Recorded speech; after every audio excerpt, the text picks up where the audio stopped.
Ukingoni mwa Yordani ninaangalia bara nzuri ya Kanaani ninayotamani. Tutaka pamoja na Yesu katika pwani yenye raha. Tutaimba wimbo wa Musa na Kondoo milele hata milele. Ladies peke yao. Bara ile inalu. Congregations you are still ladies. Ya milele. Kristo jua utawala ufukuza giza. Tutaka pamoja na Yesu katika pwani yenye raha. Tutaimba wimbo wa Musa na Kondoo milele, wanaume za milele. Utapafikia lini na kubarikiwa penye ufalme wa Baba na kumwona wote. Tutaka pamoja na Yesu katika pwani yenye raha. Tutaimba wimbo wa Musa na Kondoo milele hata milele. Stanza 4. Furaha, tumalize.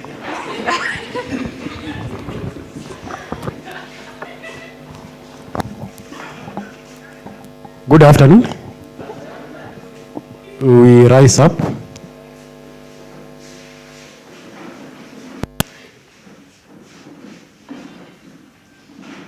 I'm waiting for all of us to rise up. Then we have a prayer for us to begin the afternoon program.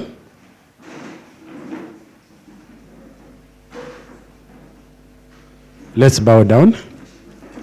Father, in the mighty name of Jesus, we come before you this afternoon with praise and glory. May you guide us, Father, as you grant us wisdom and knowledge that comes from above. As you speak to us through your servants on matters entrepreneurship, that will be of importance and of help to your children, Father.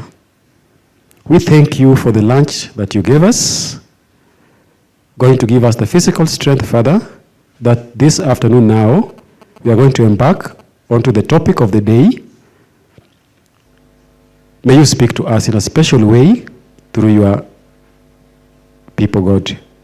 I put every speaker in front, the audience, the listeners, and the viewers out there, Father, before you, that all that we are going to go through might transform our lives while we still live in this sinful world, God, even as we wait for your second coming. My prayer in Jesus' mighty name.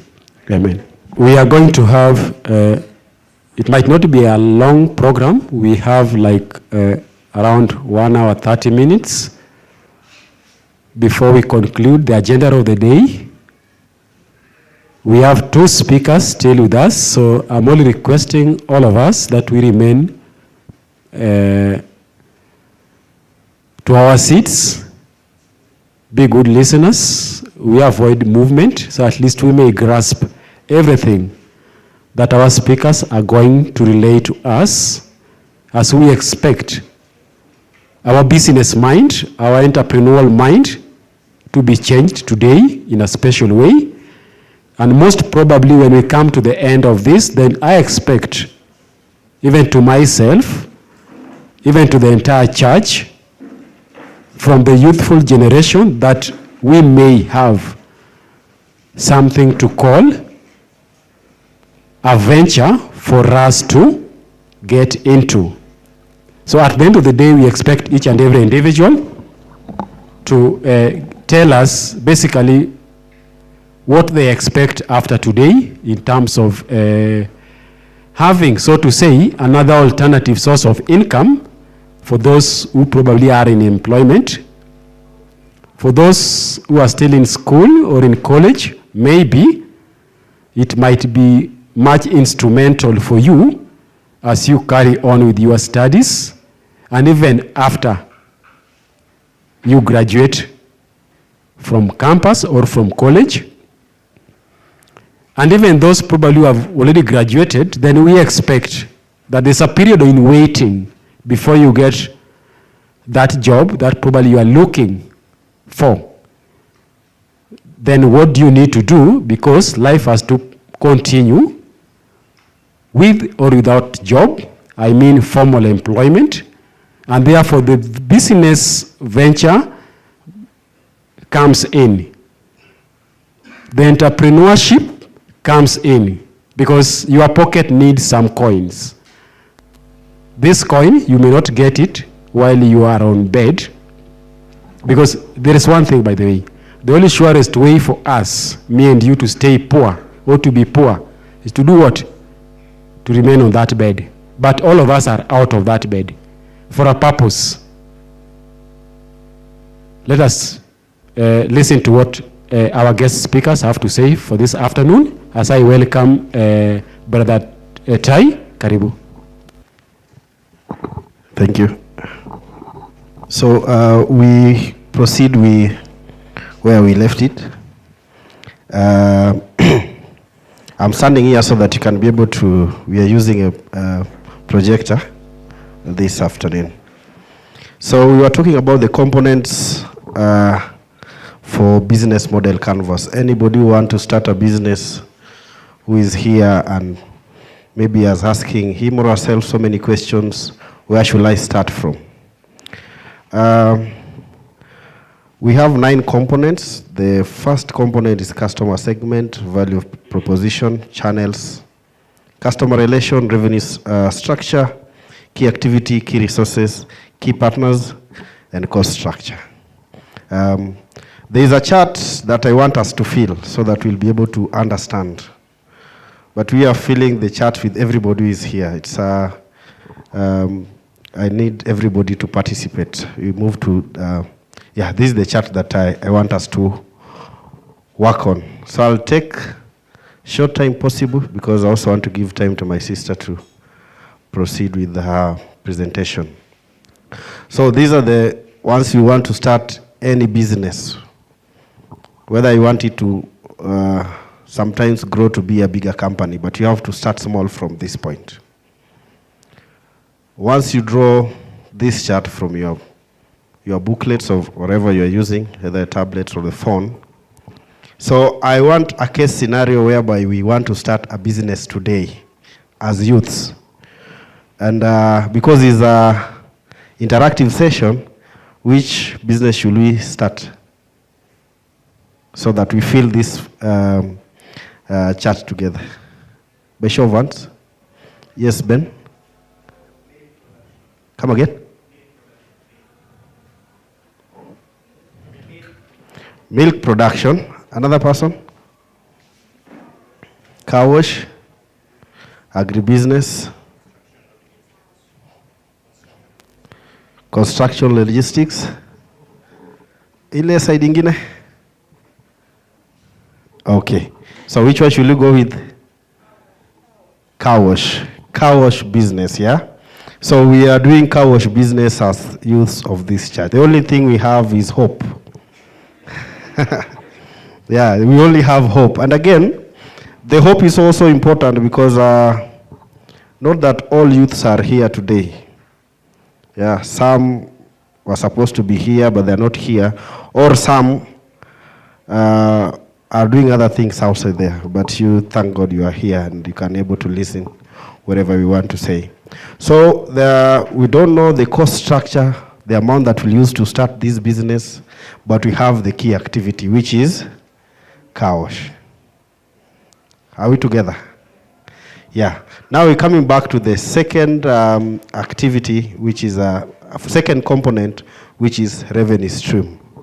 How do you get money to start the car wash business? By show of hands.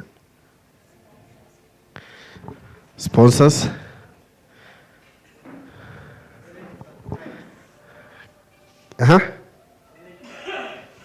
Relative and friends. Come again. Loans. Arambe. Come again. Savings. So do you have savings as youth? We have. But I want us to start it at the lowest point where we are not using money. Of course, we have hope. Yeah, somebody is saying water. Water. We have water, we have buckets, and we have, yeah, you yourself, we have cars outside here, but I don't want us to talk about cars. I want us to talk about the cost structure, the whatever that we have. So you have, first of all, you have energy. Do you need money to have energy? Of course you need ukikula kama vile tumekula sahizi. So you have, yeah, you are ready to work. Because now if you start this car wash business that you want to do here, and let me tell you, if you want to start any business, everybody will come. But when it comes to washing the vehicles outside here, it will be 2 or 3 people. So she has said that willingness to start. Customer relation. How do you want to convince these people not to wash their cars outside there where there is a pressure, wanaweza piga itoe uchafu yote? Yes, Poliko. How do you want to convince them so that we want to wash your cars here? I know I've ambushed you, yes. You offer to wash one for free.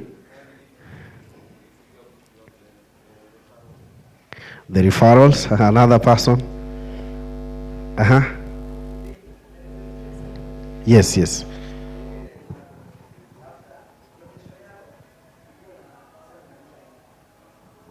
Come again. Okay. But for this case, where are we doing our car wash? Is it here in the church? Yes, so for this case, we're talking about the current location that we have, yes?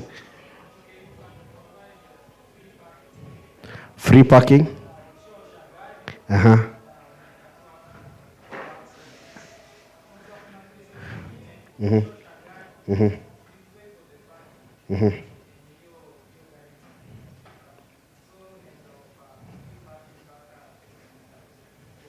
Okay, now that's your point gives me to the key partners.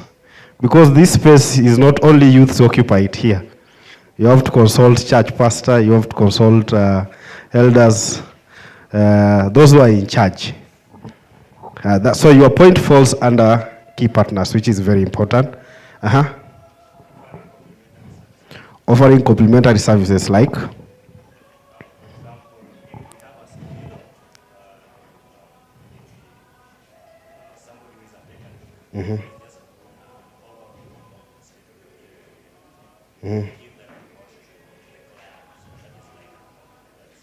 Yes, very important. Complementary services. But before we go to complementary services, of course, your point is right, but we need money to pay somebody who will offering complementary services to those vehicles. We want to start small.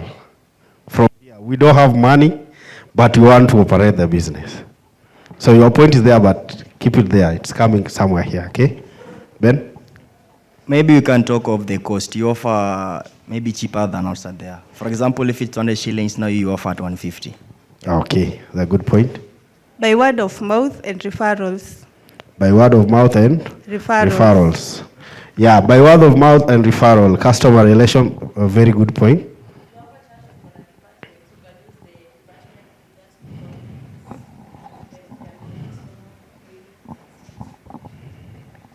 Yeah, that's another point.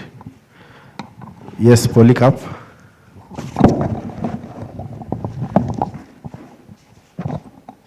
First of all, let me say this.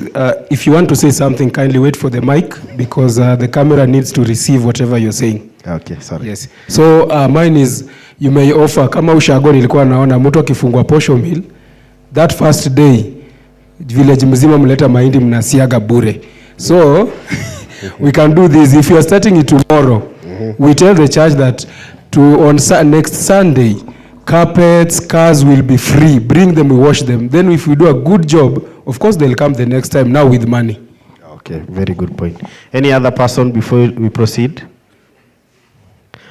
Okay, we are going to, we have talk of customer relation and revenue stream. So how do we come out with the revenue stream? Of course, the first revenue stream is energy.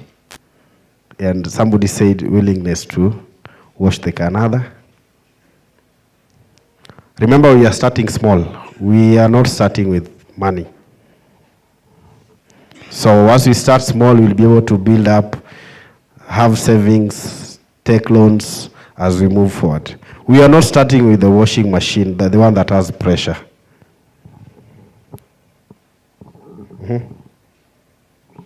Tuko pamoja kweli? Watu wanafikiria?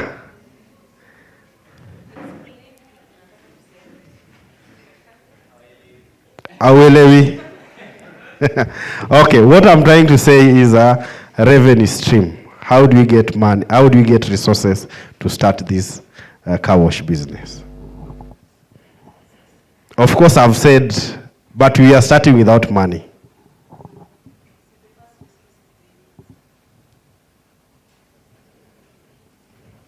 There is no wrong and right answer, please. So, anybody? I appear a mic according to Polycarp.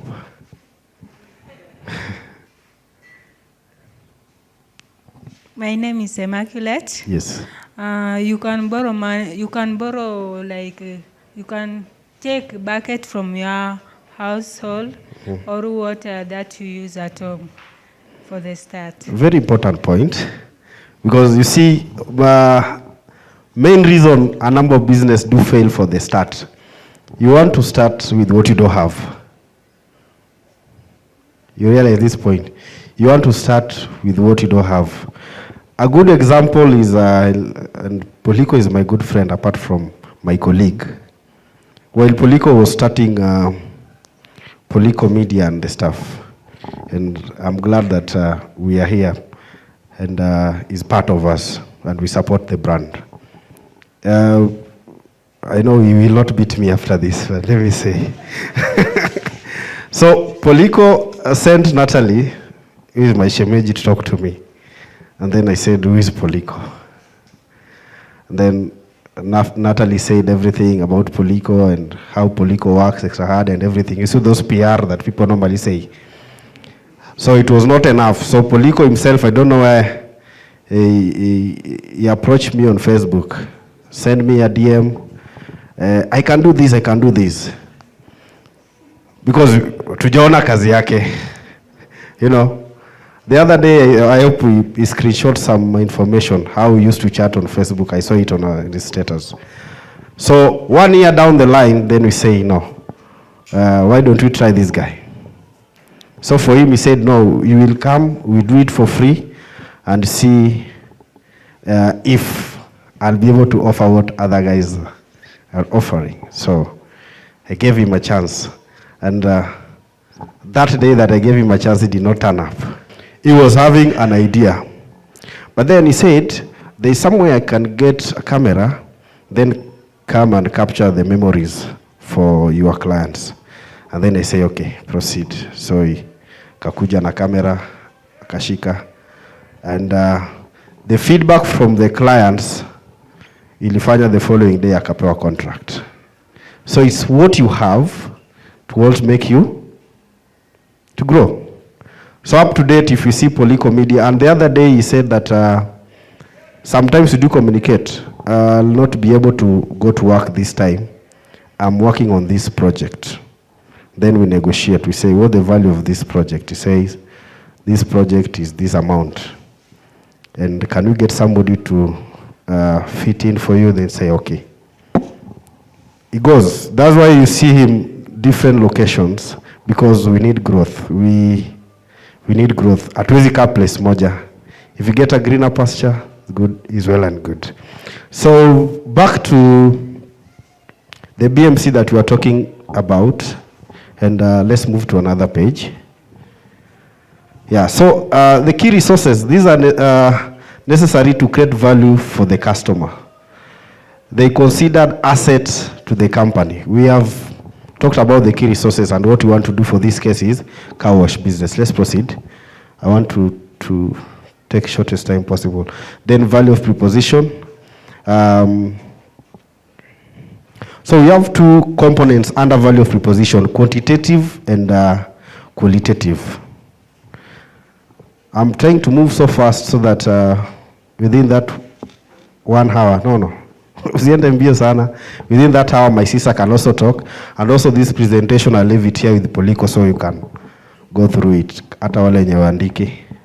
So value preposition, they provide various elements such as newness that Robert was talking about, and the case scenario for Ben, ile Poliko alikuwa anatoa aweke kitenge.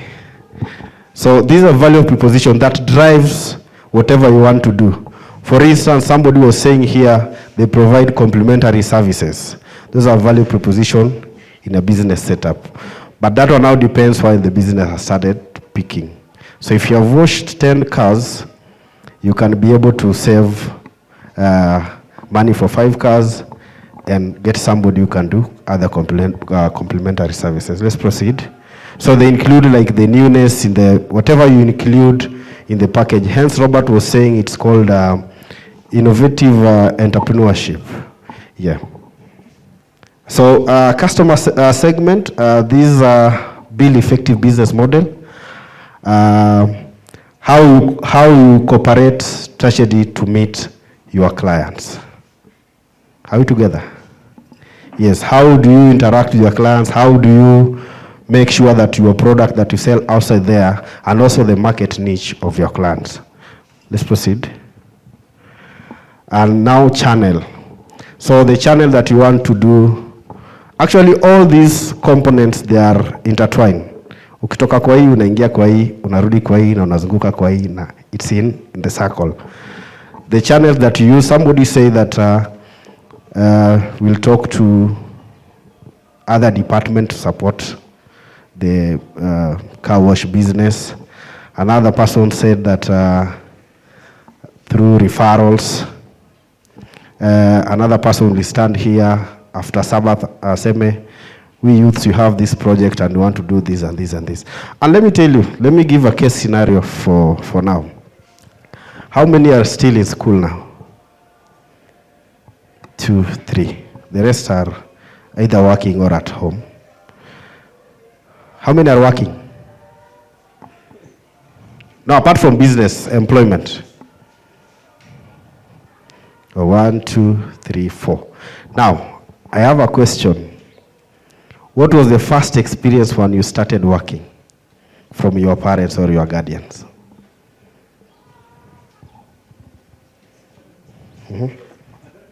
What was the first experience with your guardians while you were started working, when you earned your first salary?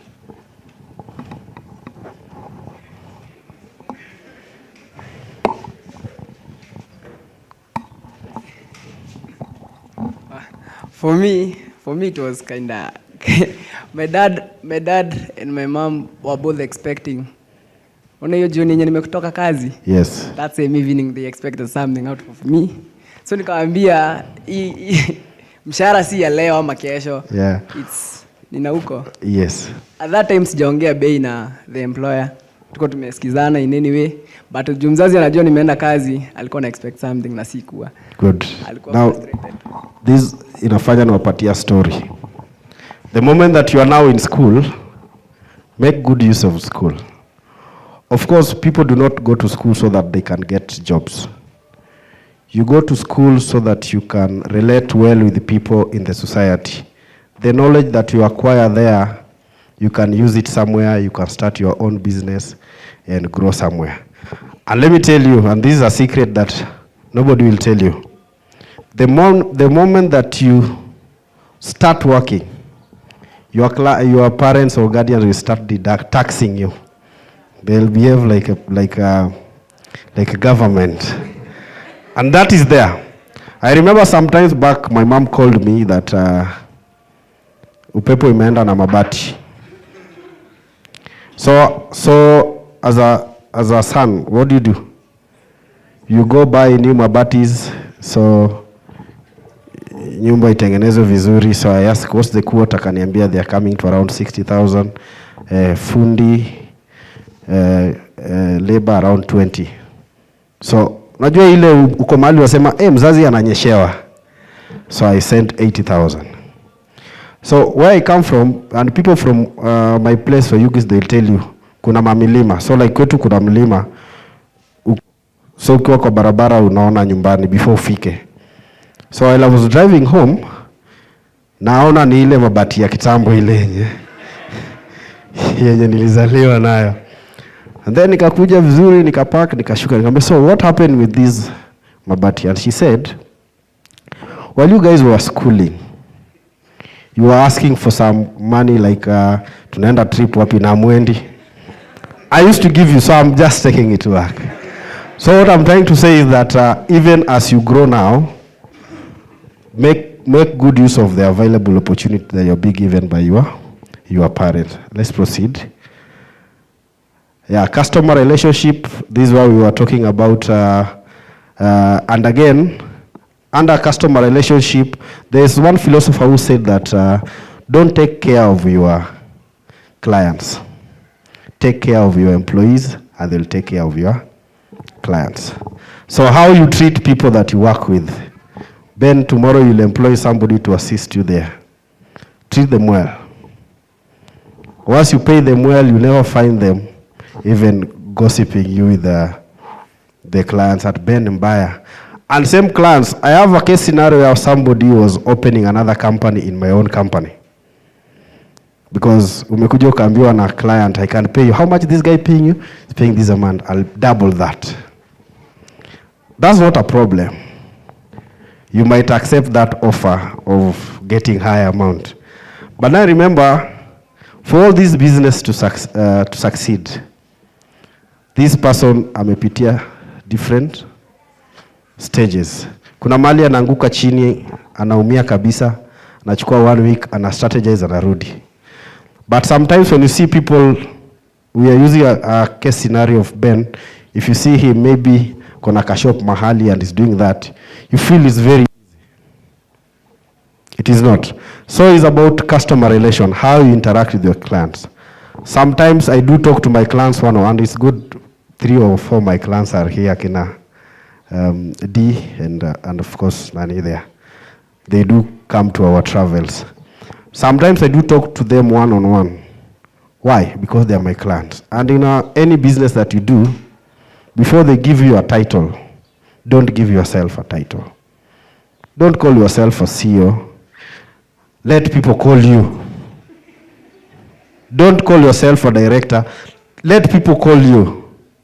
Why? Because the moment that you call yourself a CEO, then you will start. If a client wants to talk to you, you say, no. Have you talked to my HR? Or have you talked to my secretary? So, kama ni ule client alikuwa anataka usaidizi kwako, si ataenda. So, once you're doing any business, don't be a boss. Currently, we are in a digital era. And make good use of internet. Don't just go to internet that you see, you just browse and everything else. I've been, sometimes I'm in TikTok because of the nature of my business, but I'm not yet a fan of TikTok. I always see people post like, I want to give you a challenge. You have a TikTok account. You don't know, you don't have. You do? Do you have Instagram account?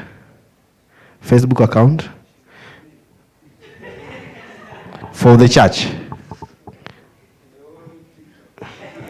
Oh, okay. So, a number of people have been earning through social media. A number of people have been earning through social media. Make good use of social media. Make sure once you get your product from the shop, we are using your example, so usione mbona watu wanaongelea sana. Once you have them like that, hang them somewhere, do nice photos, put your contact there. They'll always call you. Even if they don't call you today, they'll call you even next year. But it does not mean that sasa they did not call me, I'm not putting again. No. There's one person who said that one day I'll have money and I travel with you. Because anytime I wake up, I check your status, I just see animals. Masai Mara, what. And then I said, no, let us reward this guy a free trip. As we rewarded him a free trip, he has given us a number of clients. Sometimes you might post, unaona, nobody's viewing or doing like that. But there's somebody somewhere else, maybe is saving to buy that shirt, is saving to buy that dress. So keep on pushing, but make good use of the social media. Make good use of the Facebook. Don't just be on Facebook kutafuta vitu zingine. No. Post your product there, your brand is very much important for advertising, especially in this era. Let's proceed. And of course, we key partners in any business you want to start. For this case, key partners is the church. You cannot start a car wash here without informing the elders. Is it true? Yes, you have to inform the church. Watakwambia si unaandike barua, ufanye nini ya preview kwa board is when you start. Another key partners are the people who are going to work here. Another key partners ni mali mtatoa maji. Hamwezi kuwa mnachota maji ya church, you are making your own money, but you don't pay them. So, when you want to start any business, make sure you are key partners. For purpose of Akina Poliko, maybe they need licenses from the government, the people they are working with, maybe outsourcing other people kama job ni mingi. Then key activity you already identify. And that's my presentation. So one thing I want to tell you is that everybody has been given a chance to try. Everybody has been given a chance to try. People have different stories here, and they will tell you how they started. There is a time while we were starting doing tours, we could organize event from different destinations, and then nobody was going. So we were just trying to write. And Poliko will tell you sometimes back, even to date, there are some adventure that we write that fully booked and there's nobody, even a single person was booked. She is laughing.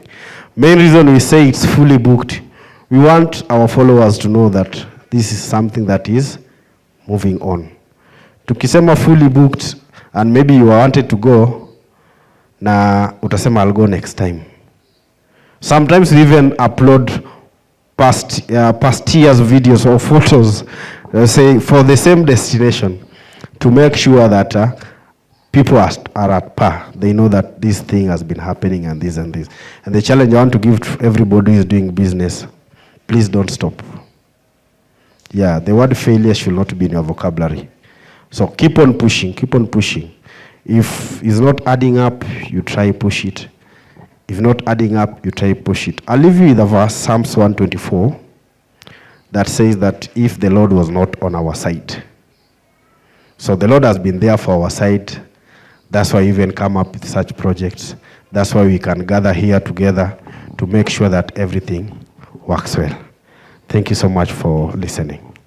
I'll take questions. Oh, sorry. I'll take questions, of course, so that we can be able to read on the same page. Anybody the question from my presentation? A burning question?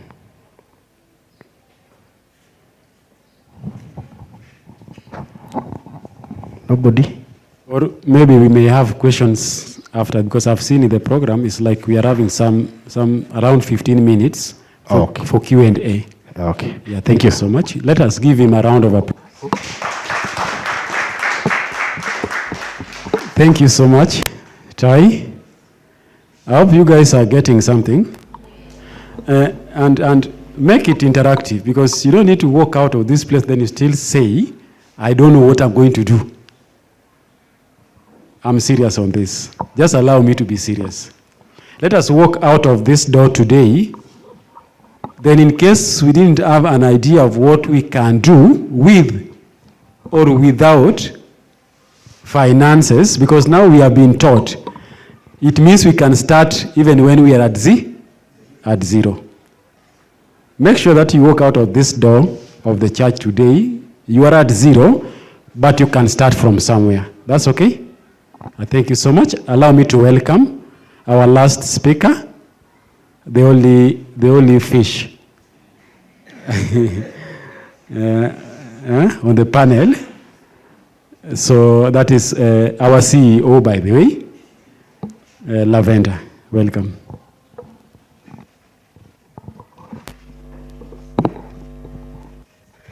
God is good all the time. Okay, once again, I'm Lavender Achieng Otieno, an accountant, an entrepreneur, CEO Lovenat, a servant of God, and a friend to man.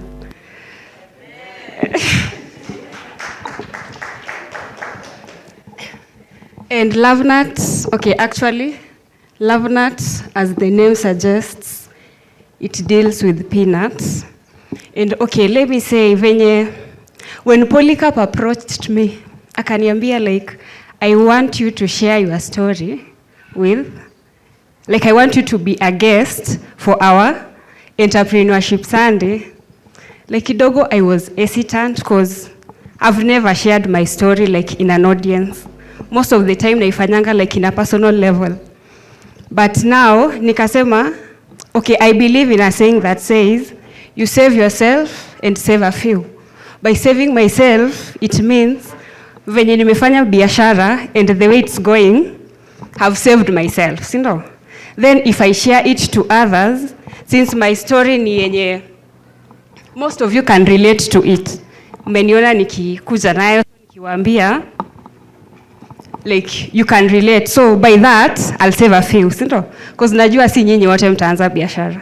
But there are some who will be inspired by my story na waanze hiyo biashara, sindo?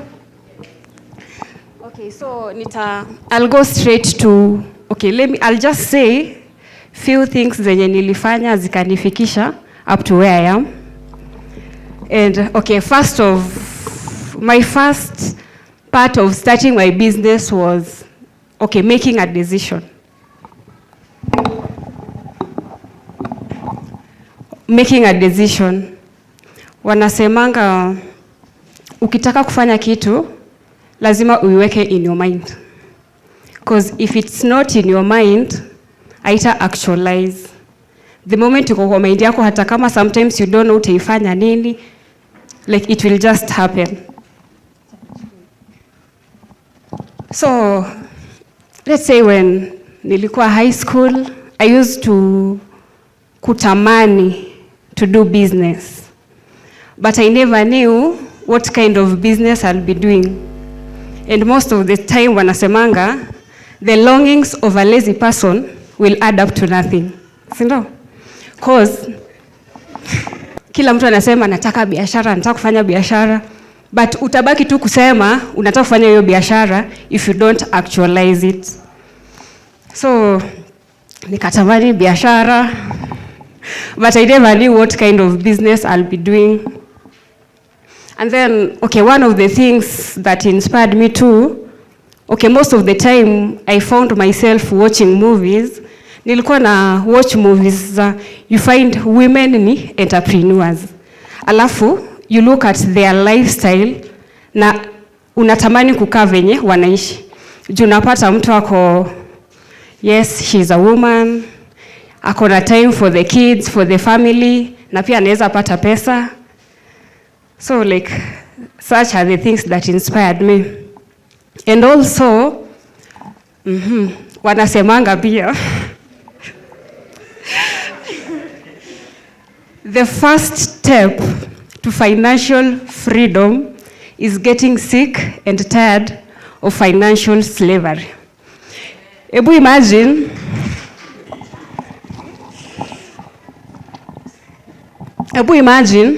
unaenda job for 365 days. Then someone pays you 12 times. You can imagine? Muna imagine?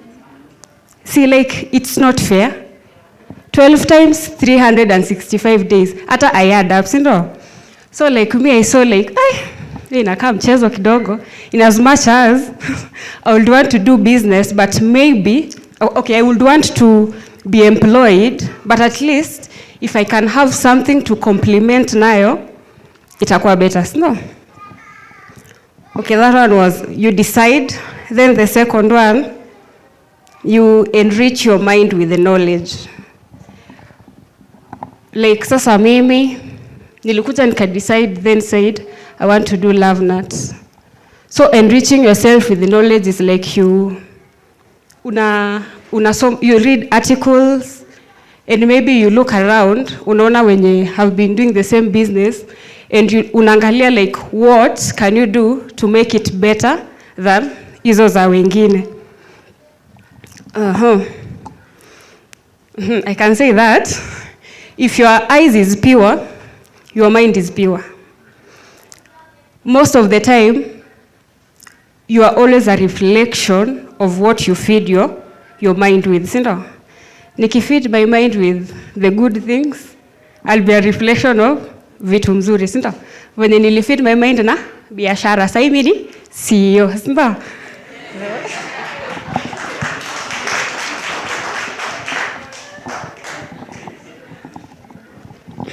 Alafu, the other thing is appetite for growth. Okay, on appetite for growth, I can talk about, okay, business, honestly, it's not easy. And not everybody will like kile unafanya. So on appetite for growth, let's say you should have an independent mind. Because, okay, I graduated, sindo? By the time I was graduating, I was already in business. But it's always different. If you graduate, kazi hazita kutafuta. Venye tunafikirianga, utatamak. So, I graduated then. Iyo time ya kukaa tu, like that time ya bado hujapata kazi, si nikamwacha nifanye, I keep the love nut thing serious. But so, unajua mzazi saa zingine, yes, they'll support you, but anaona like, msichana, nimelipa fee ya 4 years. Na yeye naona tu anashughulika na njugu. Si angeniambia nimwache nisimpeleke shule, auze tu njugu, si ndio? But now, I'm like, ungejua hiyo kwenda shule ndio ilifanya nikafikiria njugu. Pia like, you know, parents don't understand. Most of them wanaonanga tu employment. Umekaa tu hapo, kwani kutafuta kazi? I'm like, uone niko na kazi?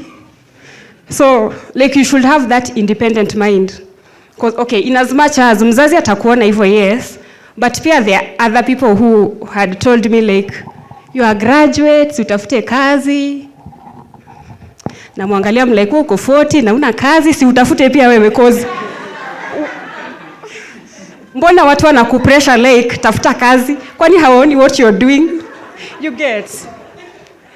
So, if you're in business, you should have that independent mind, like, to do your decisions. Because there's a difference between obedience and wisdom. In as much as your parent will tell you, look for work, and you're like, you're always looking, hujapata bado, and pia unataka the other side iende vizuri, na unataka pia you be in good terms with them, so unaona venye, una play around. Then the other step was to, you attempt.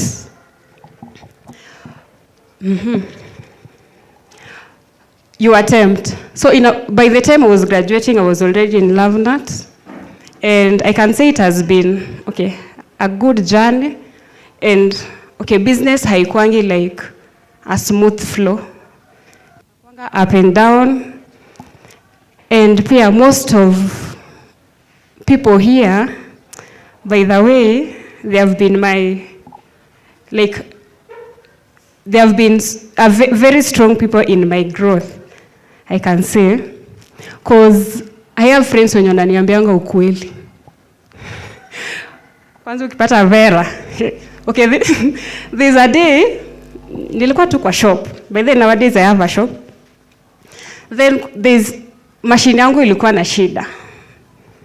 So peanuts zilikuwa zinakaa sijui zinakaa green, like color, it was not so interesting. Then Vera anakuja.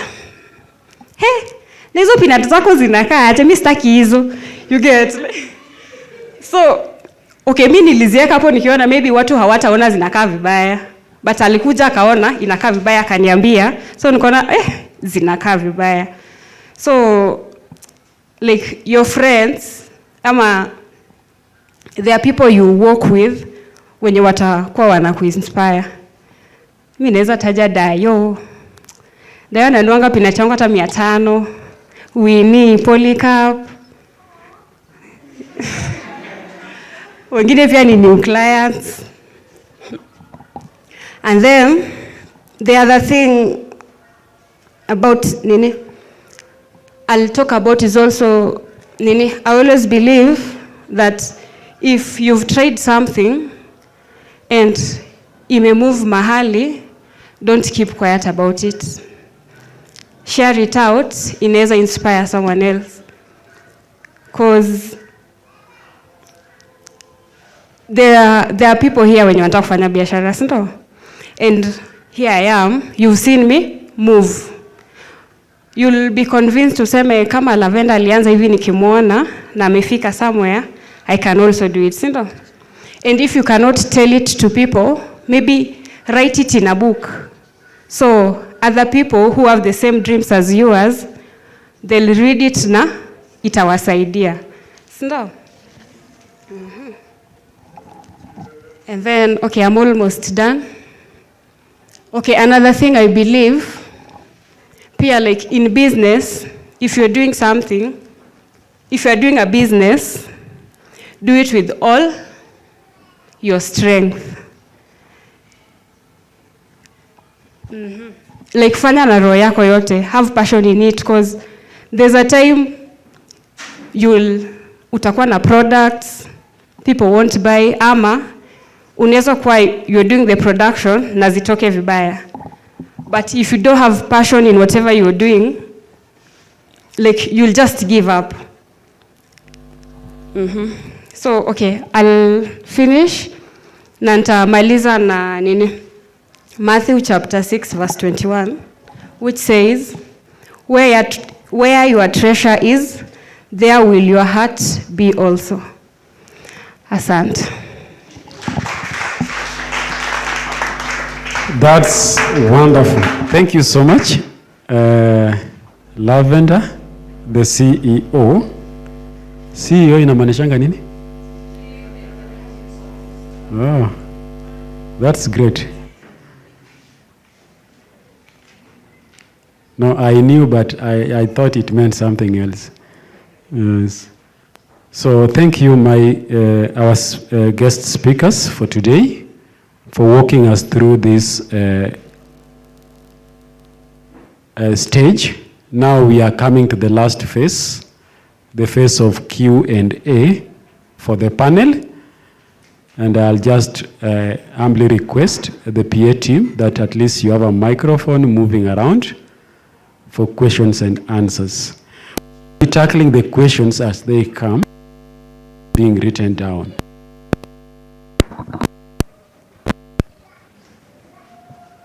Ask anything. Everything is going to be answered. We are going to try our best. Ask anything. Thank you so much. My question goes to Lavender. You say that like uliamua tu kuanza njugu. So before you settled on Lovenut, did you have like other choices, and how did you like eliminate the others and end up settling on Peanut? Okay, thank you. Before I ventured on Lovenut, actually I tried another business when I was on long holiday first year. Nikaanza kuuza mandazi kwa barabara. Yeah. But most of you are my frequent customers. Jack anaweza waambia. So long holiday kaisha. So we had to go back to school. And I could not singe manage kupika mandazi with kuenda shule, cause mandazi it's a lot of work. So ndio my mom used to do peanut but aliacha. So when nikarudi shule and I saw like hiyo kupata pesa yako imeanza kukua tamu, ndio nikaanza like I wanted to do, but now nika decide I do something yenye naweza complement na kusoma. So naweza fanya concurrently. My mom used to do peanut but aliacha. So pia since nilikuwa shule nikaona most people like wanaweza penda hiyo. Nikaenda nikauliza mamangu mbona aliacha and stuff. Then I just decided to do that.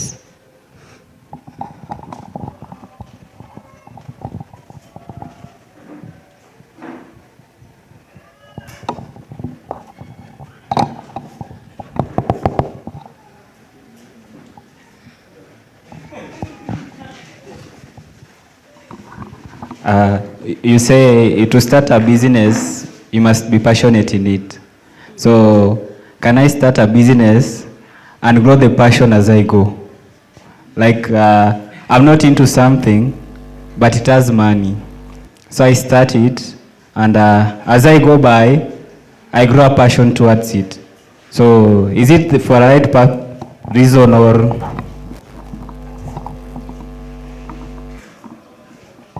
Let me answer your question.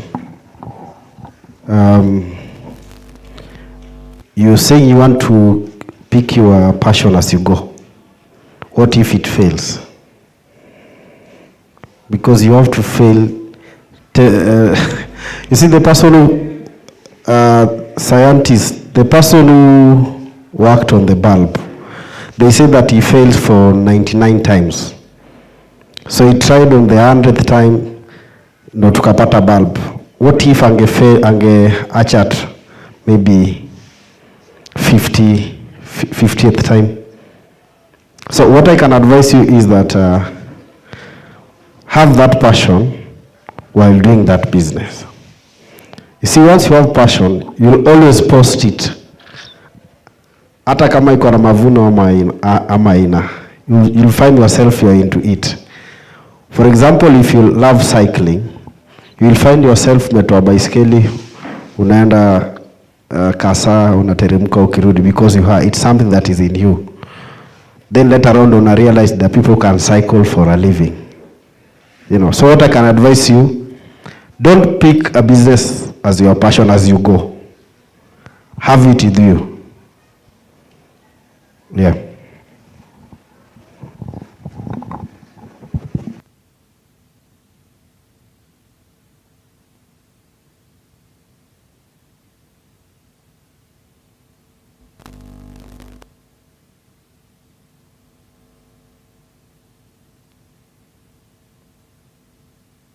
So, my question is, as a business, you can many business person, although nauza skill, nauza services to other people.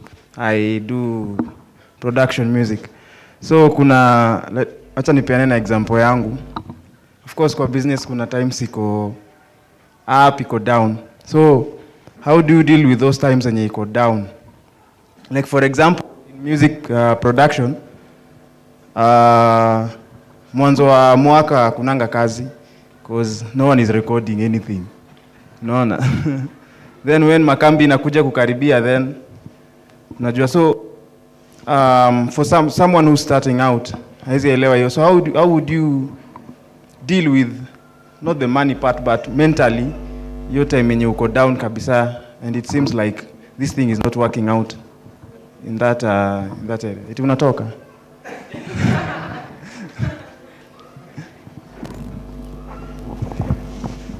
So let me try to answer, though your business is a little bit tricky.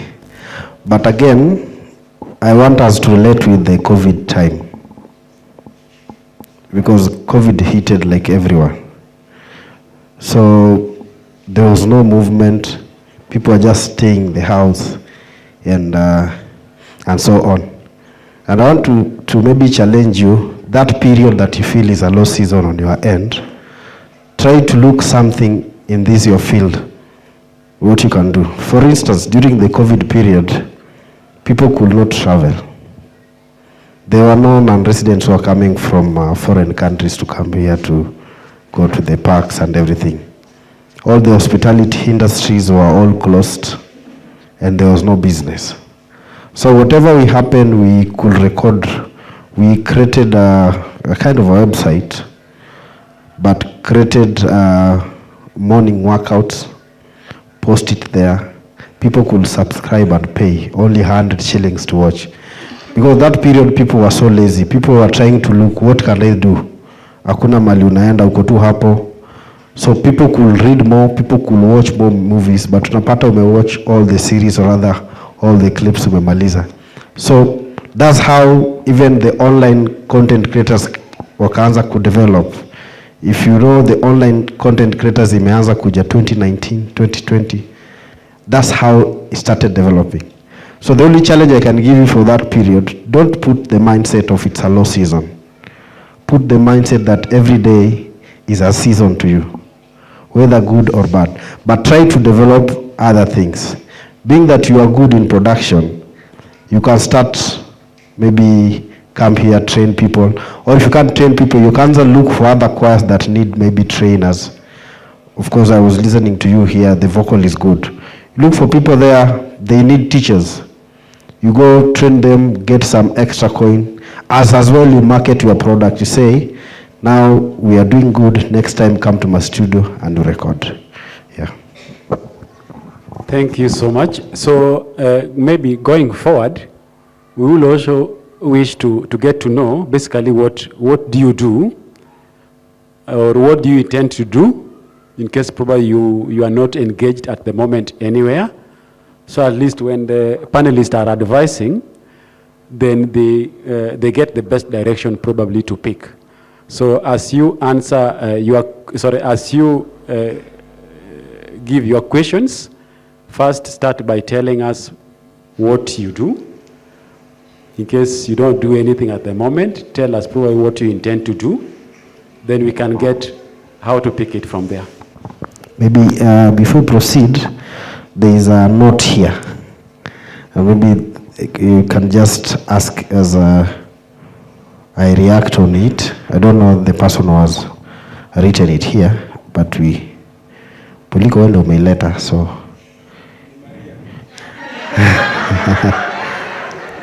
Maria, please ask, so that it can also help other people.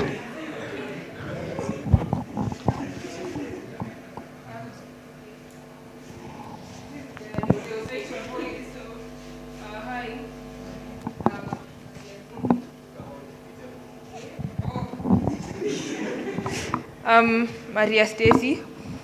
I'm a student at Kenyatta University.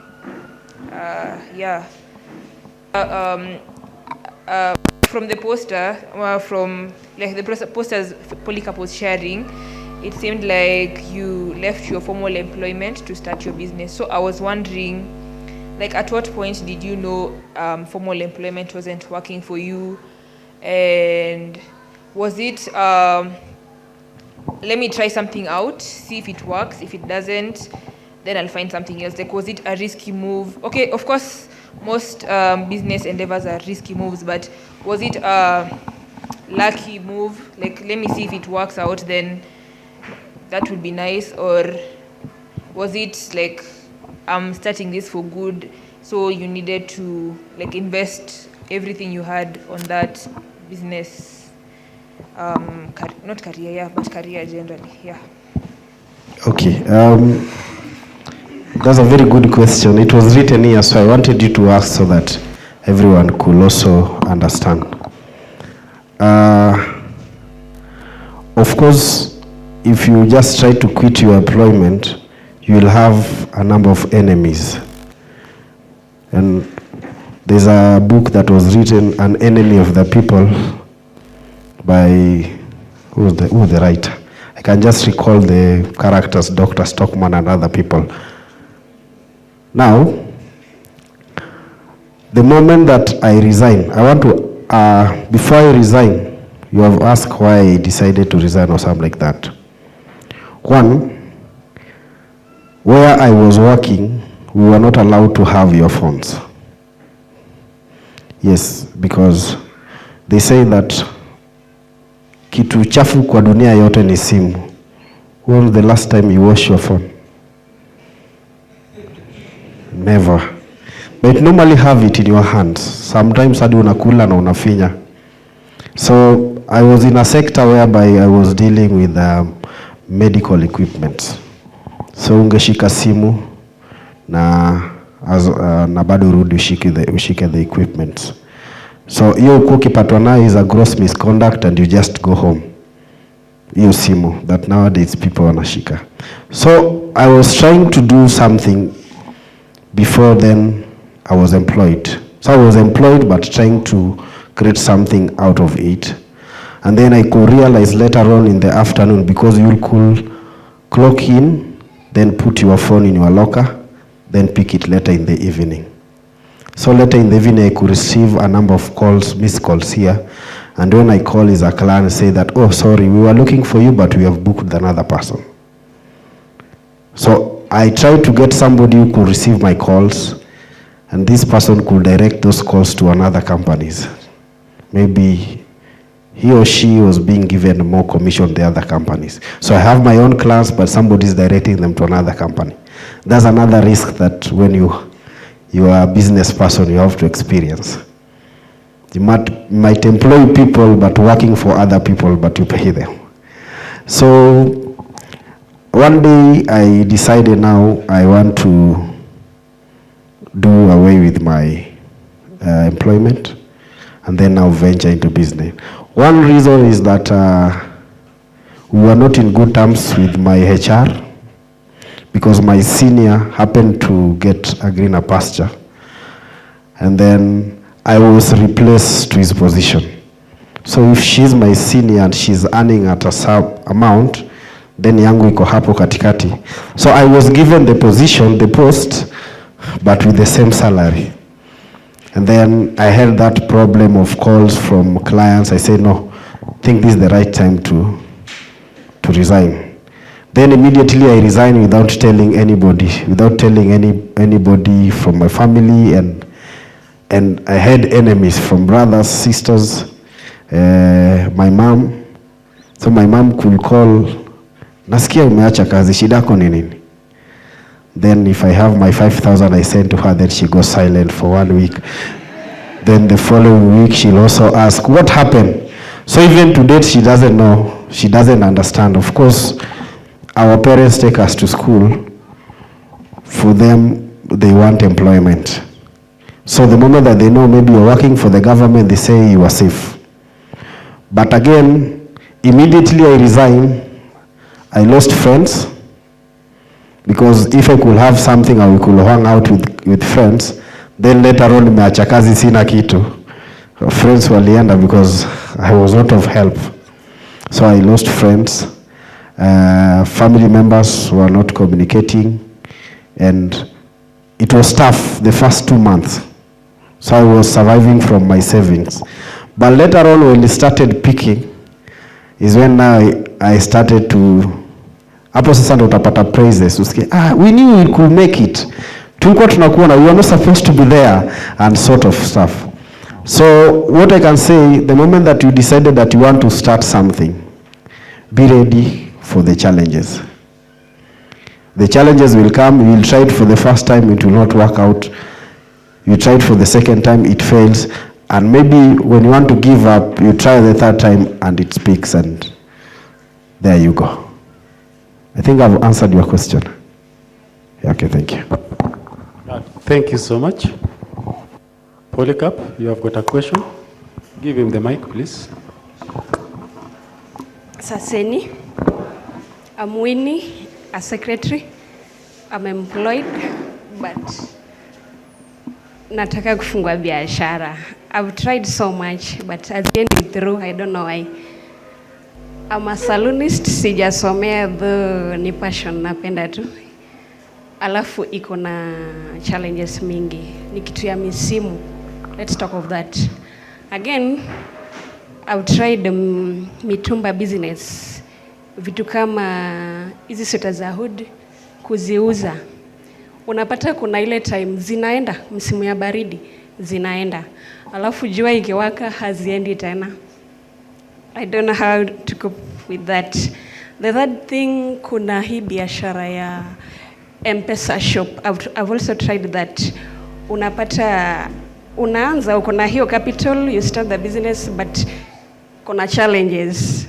Unapata umeibiwa, pesa zimeenda. So unapata una try business mingi, but they don't go through. How do you cope with that? Maybe to my guest speakers, just to add one thing, as you try to answer that question, there are moments whereby probably you inject a particular capital into a business, then you end up, the turnover is very, very low, and this business probably may not be able to sustain itself from the profit that it makes in terms of paying the rent for the premise, here and there. How will you go about that? Just to add to that, another aspect also, because I know this is a young generation, business is quite good. Immediately after school, probably one thing that we look into is to get employment, so to be specific, formal, but we also tend to rush in terms of, yes, you have your experience in terms of the reasons as to why you decided to quit. But at what point should someone think of quitting is a formal employment? Because there must be a reason as to why someone needs to be employed. So maybe as you tackle that, I also expect you to also add such cases. Thank you so much. Okay. Good afternoon. It's afternoon. Okay. When during my presentation, I was taking you through more or less about entrepreneurship. There was something which I really emphasized. That was the niche. I really emphasized the niche and about sustainability. Together and passion. I know most when you are at a youth stage, there's always this sense of excitement. I want to start a business because of excitement. You wake up, you say, now I think I can start a business. Based on excitement, without doing any due diligence of the thing that you want to start. It's so important that you take time and determine what you really want as a person and to that business. You cannot just wake up saying, now because I feel Otieno has started a business, now I too, I can start a business. Then you just rush and venture into anything, any other piece of business that you think can work. Every business have their challenges. And the most important thing in business is always to minimize the risks while you maximize the profits together. Like I said, all business assessment, when you want to venture into a business, you have to assess what are the risks involved in this particular business together. What are the risks? If the risk outweighs the benefits, that's a red flag already together. So in a given particular area, for example, you can be in an area where the insecurity is an issue together. You cannot start financial activities in that particular area because you will always run into losses based on theft and burglaries together. So the assessment is also important together in a particular business that you want to venture. I want to answer my sister based on, she has said she has tried a couple of business, failed. Have you ever made assessment of why the business fails? Because if you have done 1, 2, 3, 4 businesses and all of them fails, you have to come back to a drawing board and determine and make an honest assessment, an honest audit about why do this business keep on failing. Because yes, business fails, but it's unusual if 1, 2, 3 business fails without a reason. Maybe it can be issue of non-representation in terms of financial. Maybe there's no passion. Maybe there's other factors which are unknown. Together. So I would be in a position to answer you or to determine what will be the problem if you have determined in a person what could be the issue, because you have said you have tried Mutumba, you have tried 1, 2, 3, but all of them seems not working. Or the only thing that you said it was you tried the M-Pesa financial system business, but you are stolen, right? Together. They ran away with your money. I don't know the how. I don't know if it was physical. I don't know if you are robbed at a gunpoint. I don't know if somebody caught you. So I really don't know. So it will be so easy for me, at least if you could elaborate what actually happened. I think I will give you a minute as I answer the other question. Okay, I want to answer to elaborate something about employment. At what point should someone decide if you are employed? One thing I always advise people, never, never, never wake up and say, today, me with this employment is over. Together. That is always a long-term arrangement. When you want to shift from employment to business, it's always a long-term arrangement. Like I said before, I work with the UN, that was based in Kampala. It's called UN Refugee Agency.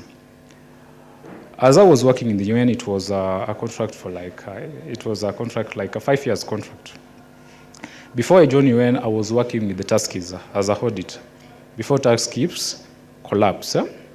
So before that, I had, that was somewhere 2019, back then, I had a IT consultancy firm together. So this consultancy firm was like something that I was doing at the drop of what I was doing as a person together. So it was running consistently with what I'm doing concurrently.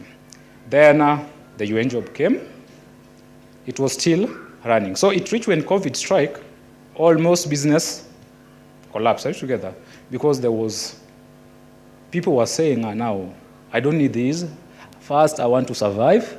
Then after surviving, when I'll come for the services. I know all of you are adults when the COVID struck. It was just the other day. So we went for a break. The IT consultancy went for a break. Like we went for, I took the UN job. The UN job, I've done it for 3 years. Then, as I was doing it, we are trying to build this consultancy business together. So the point for you to leave employment to venture fully in business is that moment that the business has sustained itself so that it can pay you, it can feed you, and it can pay the expenses of the business, the overhead cost. Never jumped, never, and these are red flag, a caution. Never wake up that you have gotten some of your 150,000. Now you say, hell with the employment. Now I want to go start my business. You start a business, you build it as you are in employment, until that time, it can sustain you, pay you, feed you, and pay the overhead costs together. Or if you feel that you have enough money to take you for a long period of time, it's well and good together. But never risk on that, because the reality of life is it can work well for me, it cannot work well for you. Together, we are different people. Together, maybe there's somewhere another person has another source of income. Together, but never do what you call predictability of coming from business, and business is going to peak immediately. It won't. Others will peak, others won't. And that is what I was saying earlier. In business, we don't live a dream We live a continuous dream. We don't live a dream now. We are not in Dubai. In Dubai, they live their dream now and now. We are in Kenya. We live our dream consistently because there are a lot of factors which are happening. We have punitive taxation. Economy is there is a high inflation. The market itself, what you want to start, the product that you want to offer, or the service that you have to offer, itself, it has a ruthless competition in the market, right together. So you cannot assume that the business will boom. It can flop big time. What if it flop? Where do you run to? The unemployment rate index in Kenya is clocking 50%, 60%. That position that you are living, before you are ready, 10,000 people want it. Will the other people consider you? Will the other people consider you? No, you have left. They will hire someone immediately, right together. So you be into that level until you feel that even if you leave, you can sustain yourself for 6 months, 1 year, right together, as you're looking for building your business. You don't get to 150,000, you say, oh, I have money, tomorrow you start a business. You will fall, it will flop big time. And life can really frustrating. Can be so frustrating. So quit when you feel you can sustain yourself. If that what you are doing can pay you, feed you, and pay overall costs. Are you together? Yeah. For example, if you are employment, you start from now. Have a plan for a year. So you say, when you give at this point, I will already grown it, right together, so it can pay me. So when I'm leaving, there's a very slim transition to where I am going. That will be helpful, but it's not like I was talking about a gun cutter. We call it a gun cutter. In business, we don't do gun cutter. That you just wake up and decide whatever you do. We have to be specialized in whatever we doing with clear vision and focus, or else it's a flop. And if it's a flop, it is miserability. And that's where you say business doesn't work yet. You didn't have a clear foresight of what you are trying to do. I think that one is well tackled. Yes, madam. What happened to the business? We are giving you 1 minute so that we can answer your laboratory.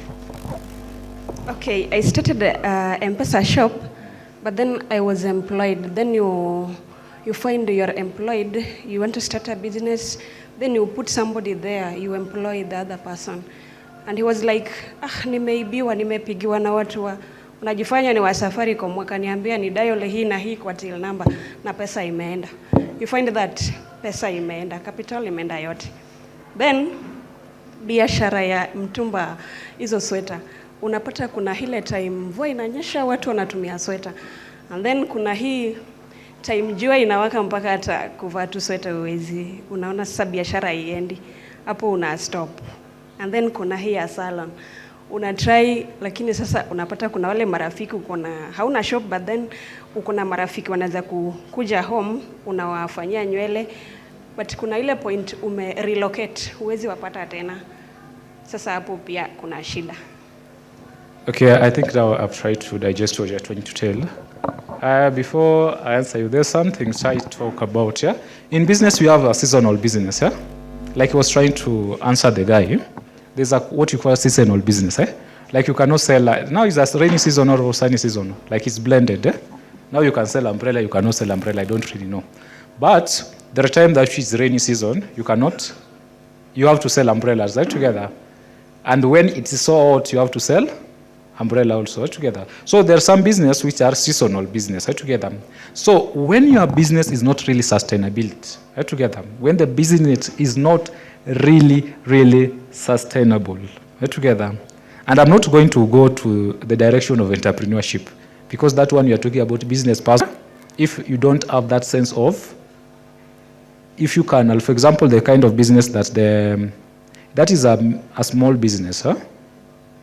That is a very small business that can be flexible from one point of view to the other, right, together. If you are a business person who deals with a kind of a product which is based on seasonal, it has seasonal changes, right, together.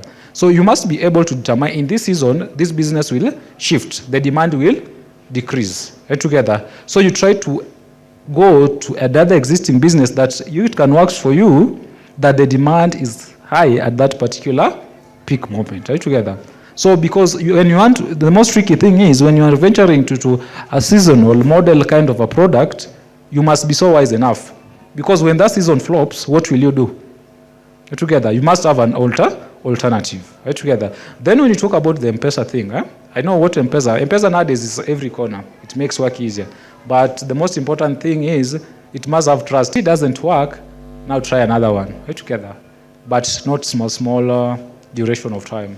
Because you will not know where the strength and the weakness of that particular business. Because as an entrepreneur or a business person, you are able to determine what are the strengths of this particular business that I'm undertaking and what are the weaknesses. So after knowing that, now you can evaluate if that business is viable or it's not viable, because we are talking about the viability of a particular business. Answered? Okay. Okay, question. I'm Nick, a special needs education teacher. Impaired, the braille. Okay, my question is, what are the factors yenye mtu anaweza consider ndo achague partner yake ama qualification kwa business? Kwa mfano, for example, juu sana nauza mtura, ati niambie tu, hey bro, kuja unisaidie kukatakata hizi vitu, ndo ma customers like wasiende. So factors zenye mtu ana consider kuchagua partner wake kwa business. Okay.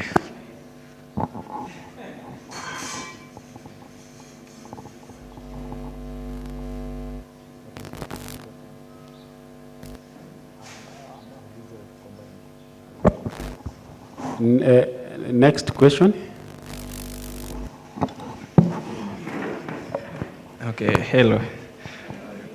Ni Awilo, a content creator, director of scripts and a scriptwriter. I have a question. Nimesikia venye mnaeleza vizuri in terms of starting a business. According to you guys, may based on someone who is employed na anataka side hustle your business. Now maybe kuna mtu hapa kama mimi, survivor. I want to start a business to survive, not to help me as a side hustle, to survive.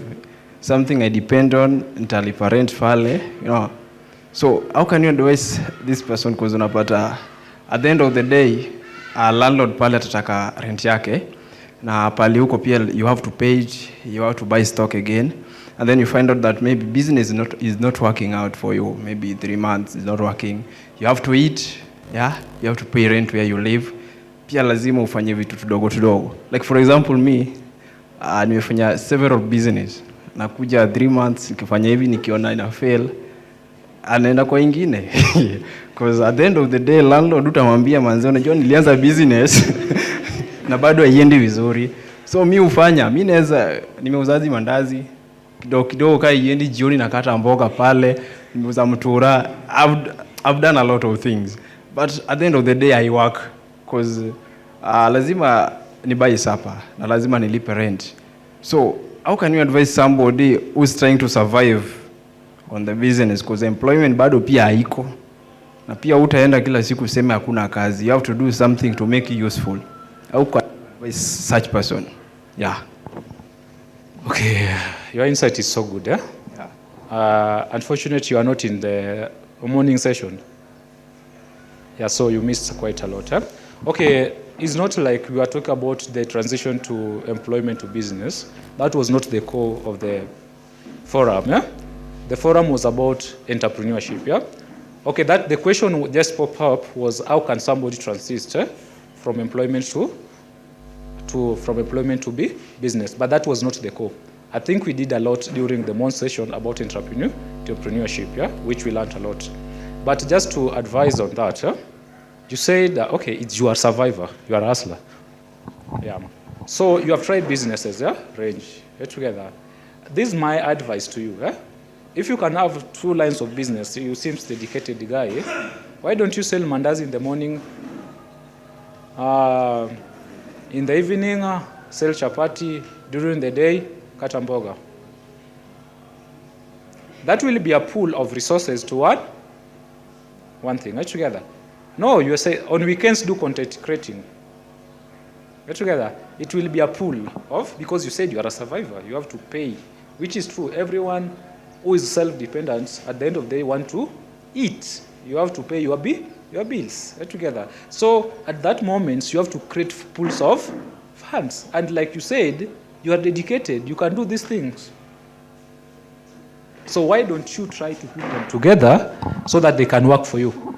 Then create a pool of funds. Because at the end of the day, you have to survive. Are together? You know, the good thing with you is that you know what you want.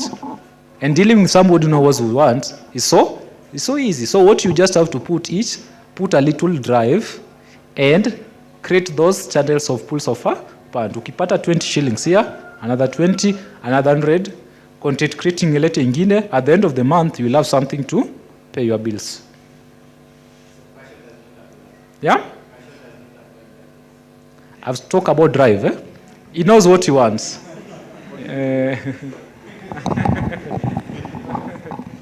You have asked a very good question. But according to him, he has said as a survivor, he's not focusing on one core of business.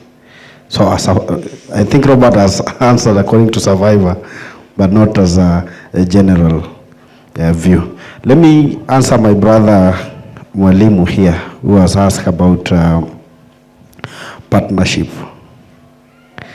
And your question is much important because people do come together to start business for the purpose of making money. So you are sitting with your friend, nasema bwana tukianza kufanya hivi tutapata pesa. Then mnaanza. You don't have any agreement.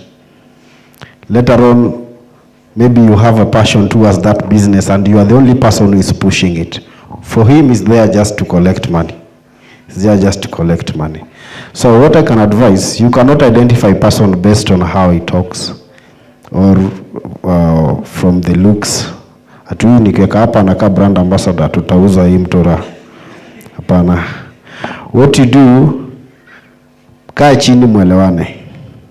We want to start this business and the cost structure of this business is 1,000. You are giving 500, I'm giving 500. Our agreement here is both of us to push the business.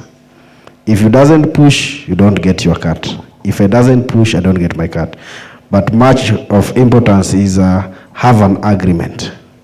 Because mostly people do just start. Nani kuja tufanye kazi ya sawa. Mnaanza kufanya kazi, later on, nilitoka huko. What happened? They are like this guy behaves like this. Utasikia story mingi about it. But first of all, come to an agreement. We are starting this business. But do not start any business as partnership without agreement. Haitafika mahali. Itafika kama mmoja ametoka ama mwingine amenyang'anywa yote. Yeah. Yes, proceed. I want to answer Awilo as a hustler. Awilo is my friend, and Awilo, this is what I want to tell you. Don't do every job. You are not meant to do every job. If I give you, check.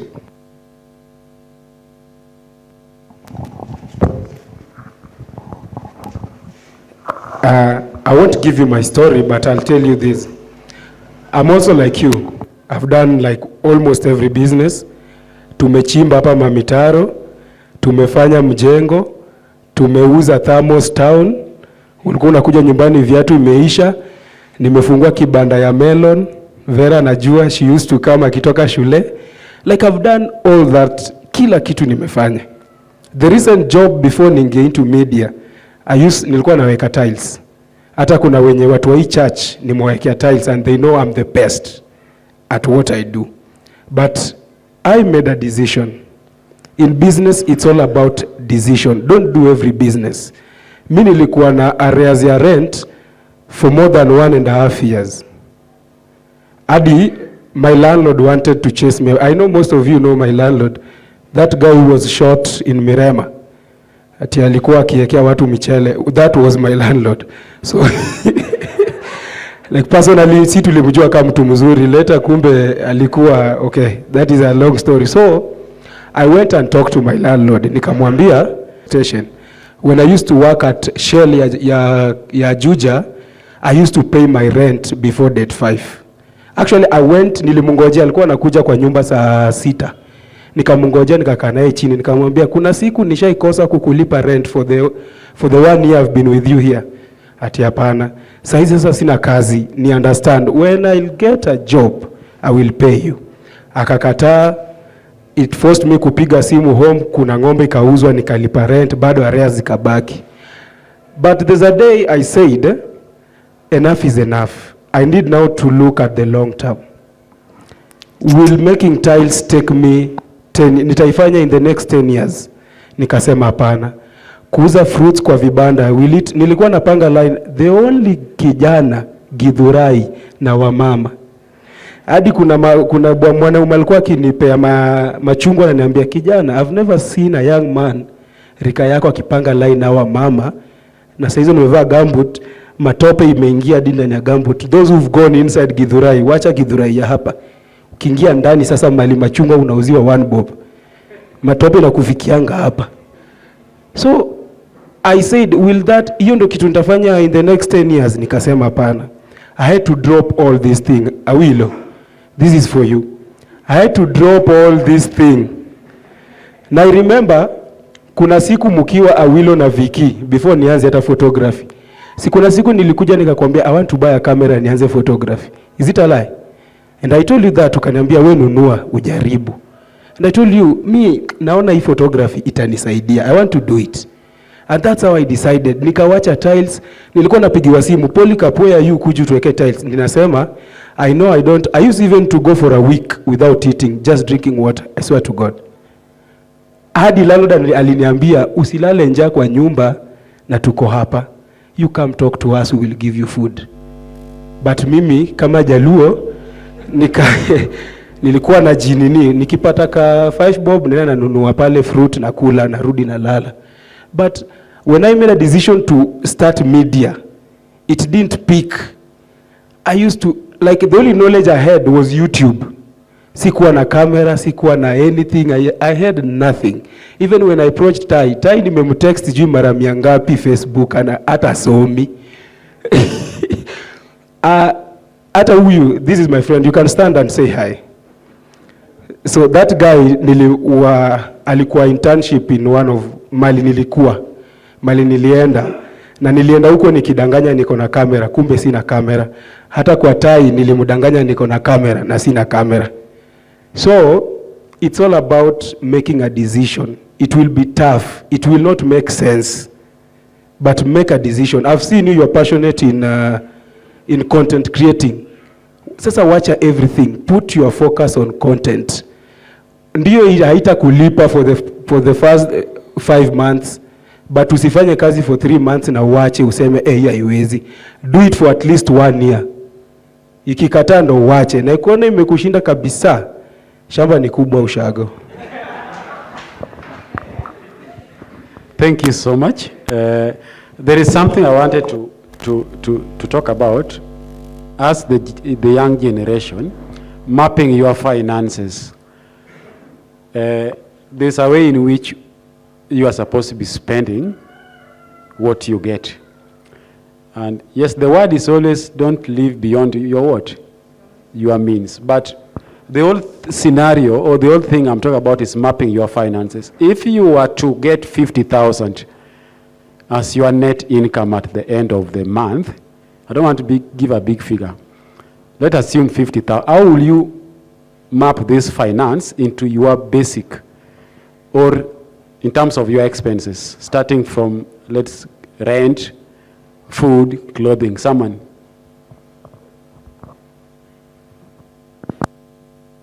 This is a question to you, the audience. What I'm asking, you understand where your expenses goes to, see? You get money, but that money won't stay with you forever. So something has to eat this money, and that something is, one of them is rent, see? Another thing is what?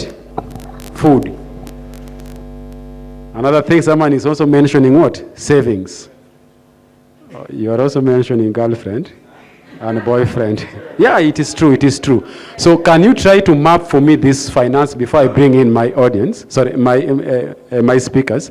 I want you to map the finance in terms of what I mean is like, what portion will go to rent? Bear at the back of your mind, you have gotten 50,000 at the end of the month. What portion will go to food? What portion will go to rent and all that? Someone.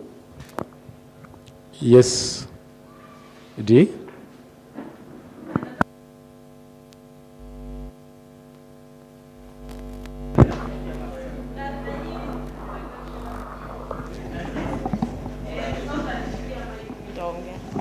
Juu naandika.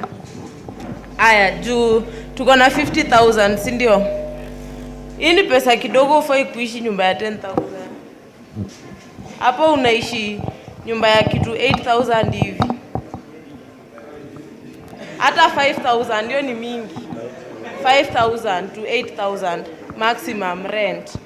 Alafu food ni vizuri like uanze na zile necessities, vitu kama sukari nini, like unanunua hizo hard, zinaitwanga hard food stuffs ama zinaitwa nini, hizo vitu kama unga, sukari nini, and then ukishamalizana na hapo, and then sa unabakisha at least hata kitu 5 yenye utaweza kununua vitu kama mboga na nini. Sasa hapo unakula na budget. Hakuna kukula nyama kila siku ama kuku kila siku. And then wamesema nini? Tunaongeza, ilikuwa nini ile? Ilikuwa food, rent, saving. Wewe savings hapo una save baadaye kwanza. Ngoja. Lazima tuanze na vitu important. Huwezi save na hujakula. Huwezi save na hujakula. Of course, ukisema una save na hujakula, utaenda tu kutoa bado kwa hiyo savings ununua. So ukishamaliza juu ni monthly. Ni monthly oti. Ni monthly. Tushaweka rent, tushaweka food. Miscellaneous fair unafaa kuishi mali unatembea. Okay, fair tuipe kwa month, unafaa kuishi place yenye unatumia approximately 100 to 150 bob a day. So how many days do you go to work? 30. Kwani hakuna holiday? Tuweka 26 days.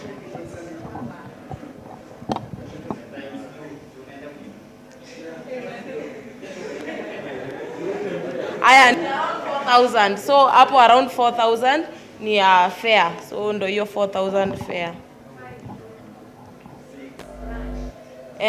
Nini tumesahau? Food yenye unakulanga lunch huko, maybe job. Kuna provide how much?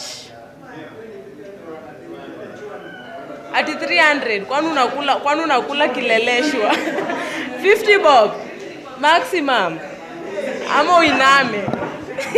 Aya, so of course kama unalipwa 50,000 hizo ni offices. Huwezi pata chakula ya 50 bob. Aya, so tuseme around 200 bob ya chakula. Kai, so like ukisha nini hivi na wanaume wako na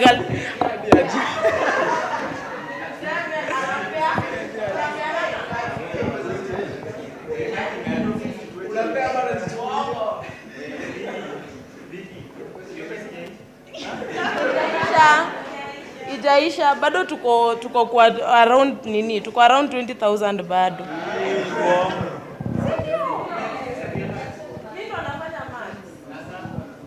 Sasa si ndo food, kwani lunch ni tofauti na saa. Aya, girlfriend sema unampea 1,000.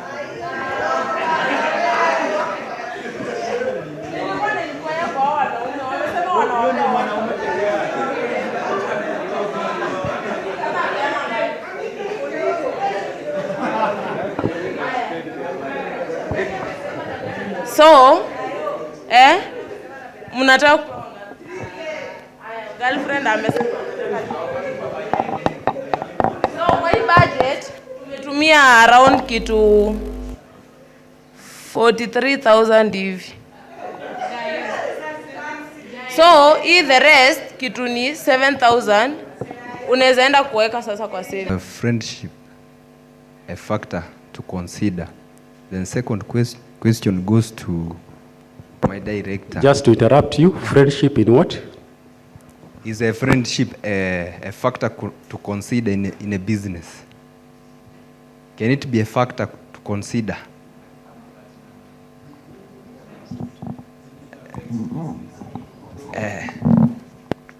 Friendship in terms of, okay.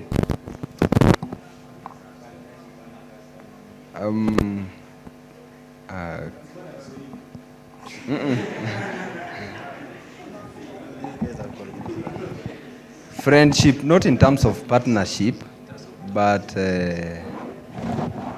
in terms of relationship, you know, you get it.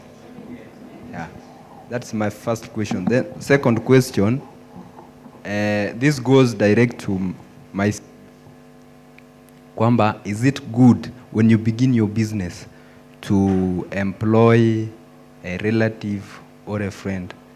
Then upon that answer, please be sincere and let's try to be realistic about it. Is it good to employ? Okay. I like your questions. Actually, your question was right. The people who are trying to confuse you.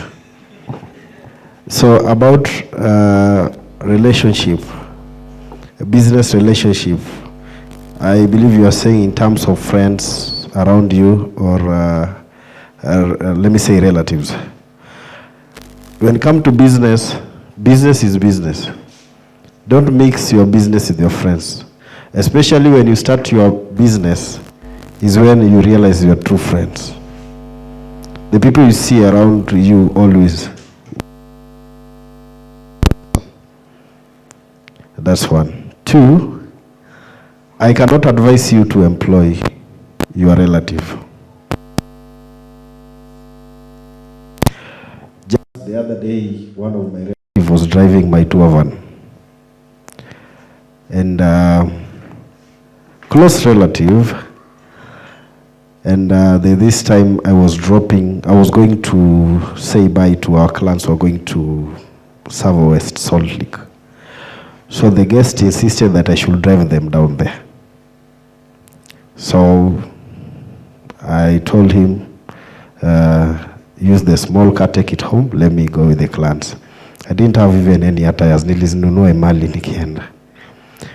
But I was trying to calculate the fuel capacity that this vehicle normally takes and the capacity that I'd use for that day. The figure were not balancing. For those who did balancing equation, it was not adding up. Simply because relatives do take advantage of your product. As long as they know these are our brother or cousin is there, you will sort out all the messes. I'll rather employ my cousin indirectly. Robert has a company, I'll send him to Robert's company. He will work there as per the rules and regulations for Robert. Another case scenario is about, I normally offer internship opportunities in my office. So one of the interns from a certain university, I'll not mention the name, was part of the interns who were coming for the interviews. And she had already bragged while they were sitting outside there waiting for their session. She already bragged for everybody who was coming for the internship that, you know, the person who owns this company is my cousin, is coming from our village. I do not entertain such. And Polycarp will tell you from our work, we're not tribal. I think the only Luos in our company is Polycarp and I. The rest are different tribes from, as long as they can perform as per the company rules and regulations. Because when you take those people who are close to you, you might think maybe they are there to support. Some, that's not even their aim. When it fails, then you're nowhere. So I can't advise you to employ your cousin or your relative, but I'll advise you to employ your cousin in direct way. Send them to your friend's company. Waende wa deal huko na hao wengine, but here you'll always mnaletana juu. Nani alifanya hii? So imagine you are my brother and I've employed you. Na umekosa, tutaletana juu kwa board. I won't even call, siwezi piga kelele nani mbona ulifanya hivi. But akikuwa huku na najua maybe shida zake na aziambia Robert, you know nimemtuma huko, but maybe she or he is a low learner, so atalearn pole pole, so cope up with him. Another reason is that some tend to be more comfortable when they come to your company or they come to your premise. They'll just be there. Some will not work. Wengine watakuja na madharau to other employees. Sema, no, what are you talking about? This is our company. And that one, it means that you are not taking good care of any other employee. You will be now there for him or her. So I can advise you, employ them, but indirectly, not directly. Send them to your friend. Of course, if you have business, they are business partners. For instance, for our tour business, you have several tour companies. We, in the same WhatsApp group, we interact on a different level. I send them there. You need a job? Yes, my cousin here. Okay, come, bring your papers. I send them to my friend's company. The only thing I could do, I could protect them, the other company, by saying, this my cousin is like this, and these are the weaknesses. So try just cope up with him or her. But when you put them here, it's a total mess. I think that's my personal view, but I also give the panel here to maybe say a word or two. About employing a relative, I don't think it's a good idea to employ a relative. Also, a brother, cousin, it's not a good idea. Like he has said, they will always take advantage. Maybe he or she might misuse the funds. Atasema ati, huyu ni brother yangu ataelewa. You get? But alafu pia like sometimes unawaona ka brother. So, kuna venye, maybe huwezi wakazia sana as an employee. You get? So it's easier to work with someone else who is a stranger because you will work with your rules. You get?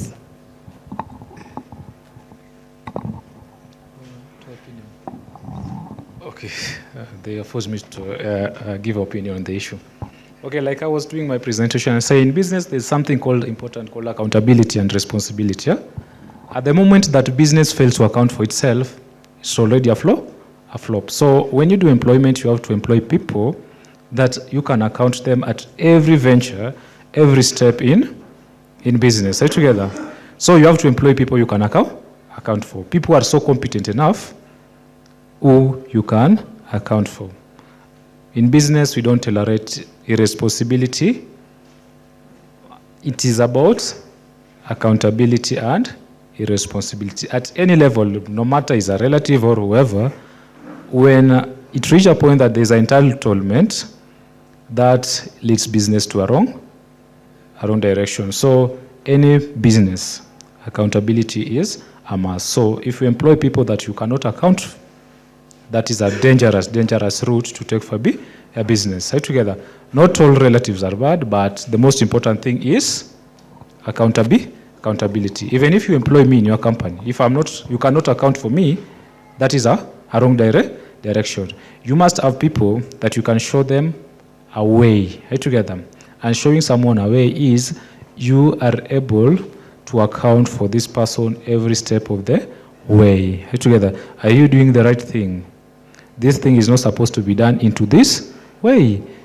Not all relative. There are people you can employ, they are not even your relative, but you cannot account for them. They have some sense of entitlement. In my belief, in any other business, accountability is the most important thing. And the representation, what are these people offering together? That is the most important thing. And help you to wake up every morning and go and do it. It's natural, right, together. So it's always like an elevating factor. But if business can pay and you have determined a gap in the market, well and good, you can go. You have finance, which is a most ingredient part, right, together. Do the business, right, together. If it can sell, right, together. But passion is a drive. You will not get bored if you are passionate in that particular thing, right, together. A passion is a plus. It elevates you, it gives you drives, it gives you motivation, it gives you encouragement in that particular thing that you are undertaking. Right, together. But try to do something with your funniness. Hello. Is it good to borrow money to start a business? Is in the financial sector, it can be better to answer that. I thought we answered that. Okay, fine. Team, let us agree on one thing. We wanted to start some business. Hatukuwa na pesa, sivyo? What are the sources of financing? You want to start a business, you don't have money. I don't want to answer now by myself. I just want to hear from you.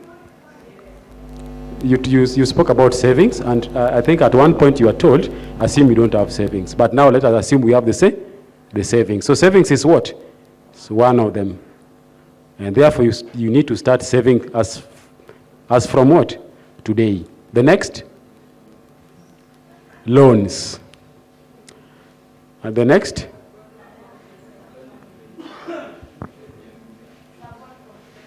Support from family, friends and relatives.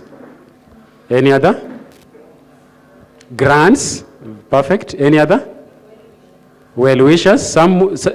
Basically someone who is really buying into your idea and supporting you. Any other? All these sources you are mentioning are valid. The only thing you need to get into before you walk into one, like before you take up a loan,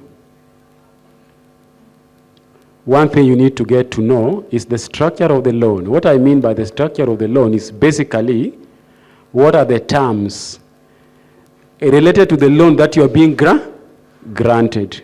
At times you may take a loan that probably the interest that you'll be paying might be too much abnormal. So you have to be very, very keen on the structure of the loan before you walk into a loaning facility to take up a loan. However, it is still a source of financing. That's okay? Yeah. If you leave about the interest, what if business fails? Businessman, I love God. So I'll be as short as possible. A lot has been said and time has gone. Mine is just to say that Mr. Tai, actually, it's not that I'm starting a business, it's already running. It's called Vazi Closet. It's called Vazi Closet. I'm based at Kawendani. We major in ladies' outfits. And for those who have my number, have interacted with me. I also have a brand here with me. It's called Vazi Closet, if you can see from far. So it means this is something that is ready in the market and it's upgoing. So I just came with some samples here to just see that I also came with them for practical basis because it was entrepreneurial forum. I wanted to be practical in everything. Yeah, and I want to thank you for the session, and we've learned a lot, and I also commend the district for organizing such a powerful forum. I know we'll also have a lot of time together. For me, I just want to say that when I began this business, I did my physical study. And I tried to weigh options. Which one would I go for? What is the best thing that I can do? Then I settled on ladies and gents outfit. Then I was thinking of what is the age bracket for these people? Who are these people that I'm going to to interact with. There was youth, those in those ones are in school, of course. Those who are, it was some calculated move, and I thank God it's already in the market. This is the third month actually, and I have generated some capital, some income, and of course our services. We actually we are a company. Let me just call it a company because it's already the move. Journey of 1,000 miles begins with a simple step. So generally, this is something that's already in the move. And we do our services, so our products, we deliver countrywide, from Namanga to Migori, Nairobi to Lodwar, Mombasa, everywhere we'll reach. So I'm glad and I'm thankful for you coming. And for those who like to make their orders, my number is 0799232926.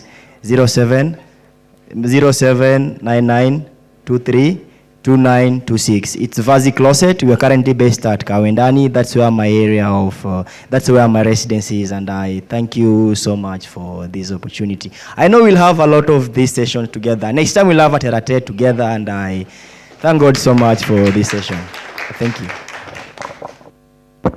Thank you so much. I invite the youth choir, specifically, I'm told specifically youth choir, for an item. Thereafter, we shall go to the guests, speakers, giving their remarks. Then finally, the vote of thanks. Youth choir, please.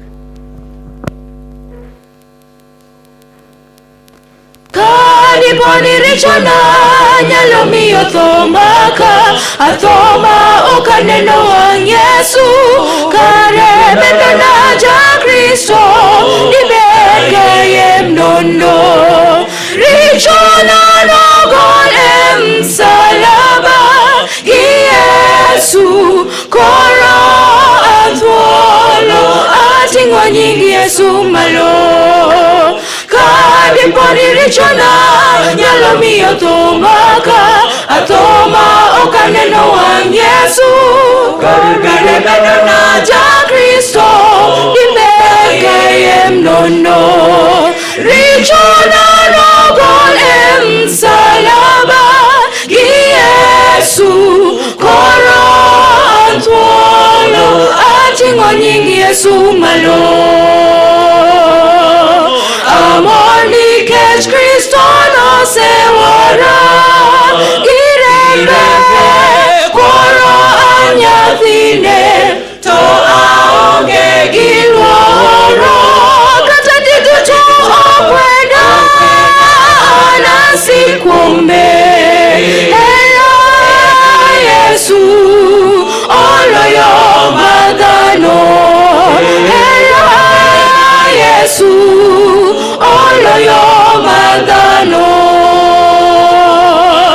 Amor nikech Kristo nosewara girembe koro anyathine to aonge gi luoro kata duto okweda anasikwombe hera Yesu oloyo madhano hera Yesu oloyo madhano.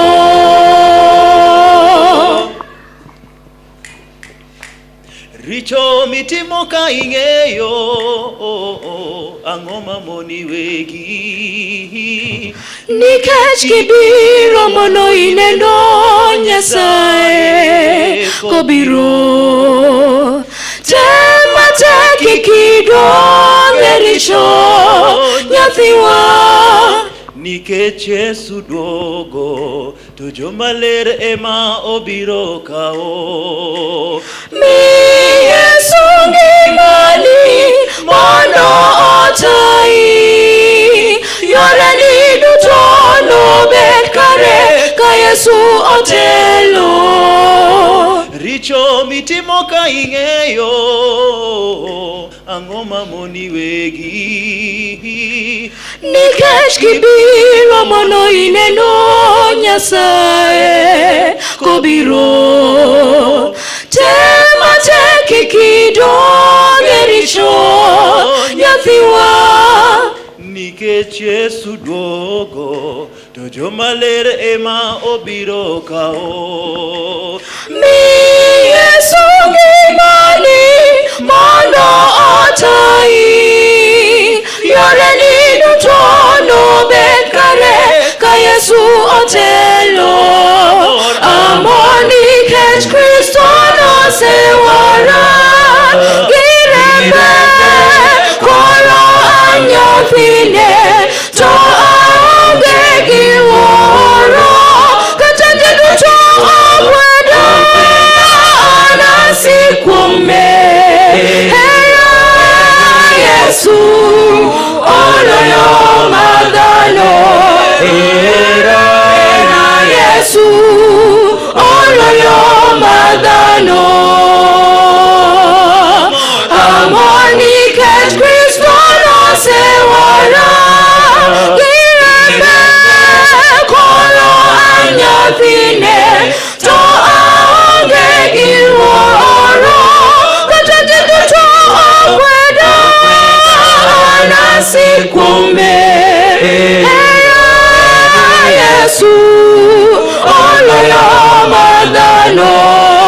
Hera Yesu oloyo mar dhano.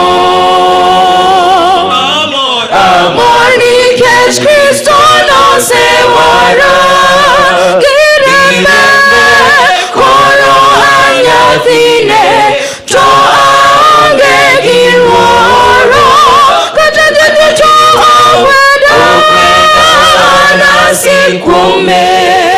Hera Yesu oloyo mar dhano. Hera Yesu oloyo mar dhano. Hera Yesu oloyo mar dhano.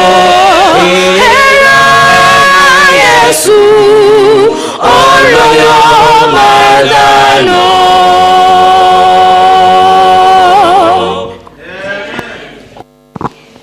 We are almost coming to the end. It has been wonderful, by the way. Now we are getting to our speakers giving us their brief remarks before we invite the leadership of the youth to give us a vote of thanks. Allow me to begin with our sister, that is Lavender, for her closing remarks as we conclude the day. God is good all the time.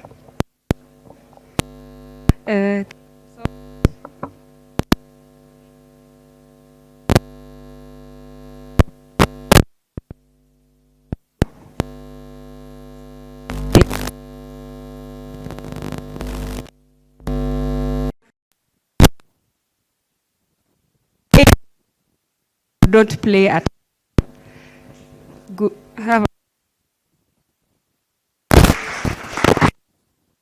Thank you so much. Then we go to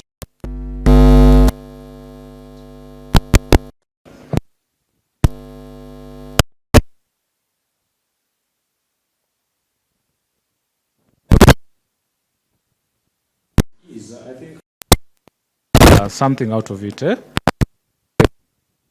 that we had.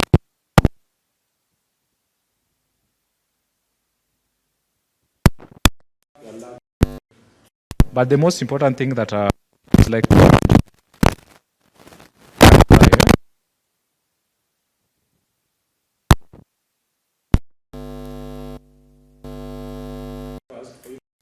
your strength and weakness, just to out there try, just go there out and show up. Someone is always there to see you. Together, just go try and show up. I think that is the most thing that I can leave you today. Anyway, you have a great evening.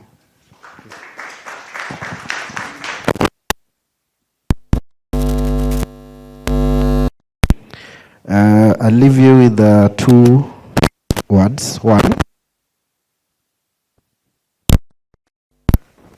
it is a sin to give up. So Keep on trying, keep on trying. You are here in this world for a purpose. Number 2, I want to leave you with a verse, Matthew chapter 10, verse 40 to 42. Can I get somebody to read, or can read out? Matthew chapter 10,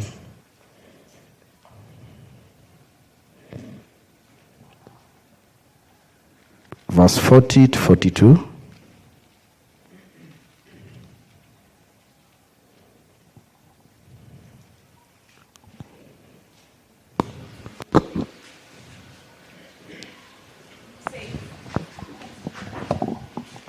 He that receiveth a prophet in the name of a prophet shall receive a prophet's reward. And he that receiveth a righteous man in the name of a righteous man shall receive a righteous man's reward. And whosoever shall give to drink unto one of these little ones a cup of cold water, only in the name of a disciple, verily I say unto you, he shall in no wise lose his reward. Thank you. So on my end is to appreciate for having us here, and again for the warm hospitality. Of course, warm reception and hospitality. Our stomach is full. So wherever you contributed, may you get the rewards. Thank you. Thank you so much. Try. My last remark in 2 parts is one, to thank all the organizers and the leadership of the youth for organizing such a wonderful event. I may say it was industrious, and we are going home rejuvenated, and in days to come. Probably is not the last.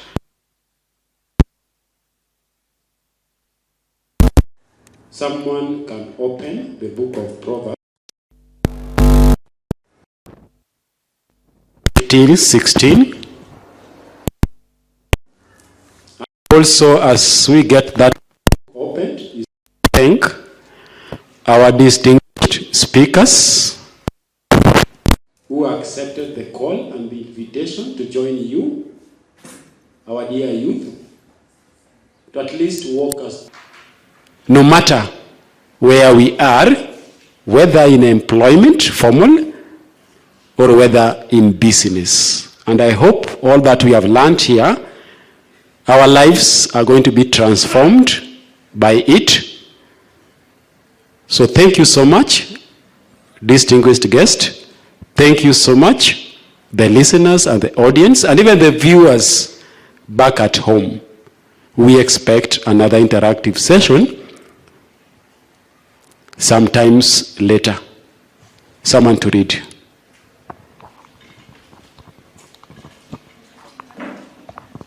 Verse 16.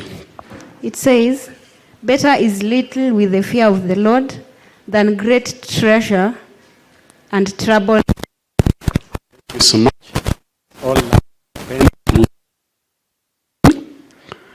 And also try as much as possible to determine to live at all times within your means. And may God bless you all. Polycarp, karibu.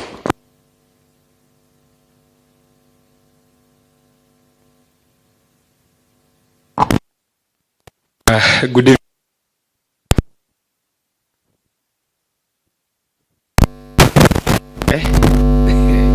This day,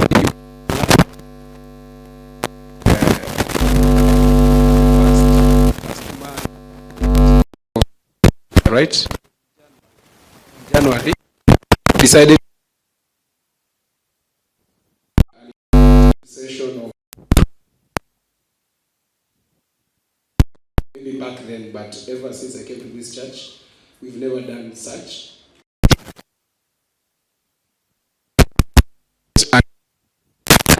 I know we'll still engage you in so. First and foremost, I want to thank you so much, Mr. T, and Robert and Lavender. The call that we requested you to come and share one or two. This is to show you that we really value you, we really treasure you, because you can't just call anyone. You know, you must call someone who is established, and you must call someone who has a vision, and you have the vision. Lavender, you have a vision. Mr. Tai, you have a vision, and Mr. Robert, you have a vision. I want to thank our choir director who ikifikangu upande wa choir atakangi mchezo, but leo amekubali kukaa hapa choir ikitrain huko. Thank you so much, Mr. Tieno. I know it was an ambush. Initially the poster haina sura ya huyu. Kwa wenye wameona iko na sura ya Elder Tonge, and we know what has happened. So Elder Tonge hajakuja, kuna msiba. So he sent his apologies na akasema ako na nyinyi, na after this akishamaliza hizo shughuli atatuita pamoja, we sit and we talk, we see the next event, how it will be. Thank you so much, Mr. Tieno. Let me just take a few minutes nisimamishe the council members. These guys have really done good work. Watu wenye wako kwa general group, you don't know kitu wenye iko kwa iko kwa group ya council. Huko ni kukosana na kurekebishana, lakini kwa upendo, si ndio? Council members, kindly stand up. The organizing secretary, our able treasurer, mwenye yetu ni treasurer, our secretary, and just stand up. Let them see you boast. Next year we will choose another team. Our guest also is one of the council members. So, director, utaki kusimama tena? Thank you so much. This team, Mr. Tai, has done a great work. I heard you complimenting maharagwe. Yalipikwa na msichana mwenye mbulu. Sister Vera, she's the one who cooked the maharagwe. Then omena. Nilisikia tu, na hiyo omena nani amepika? Yeye haijapikwa na mtu mwingine. She's the one who cooked. So let me just allow them to just say their name and what they do. Starting with you.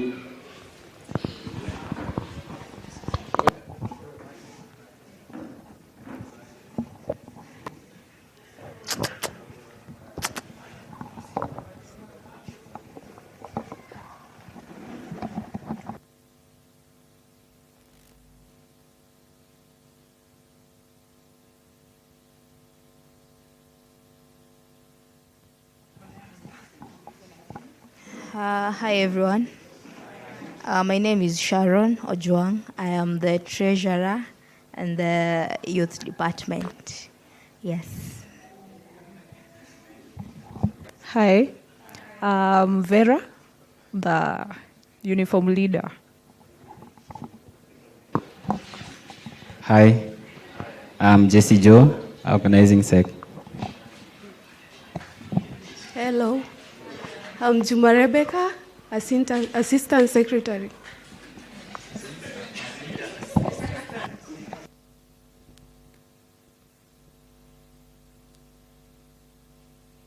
Hi everyone. I'm Nato Diana. Tunasaidiana na Jesse as an organizing secretary. Hi, Lavender Otieno, the secretary. So huyu nimemleta hapa mbele. We have our director Mr. Gunyo. Alikuwa hapa nasi lakini ametoka. Amesend apologies na masalimia, so ametuma representative. Is the deputy director. So she is the deputy director. So let her say something. God is good and all the time. Hata amefika. Acha niendelee. My name is Roslyn Award and I'm the assistant youth leader.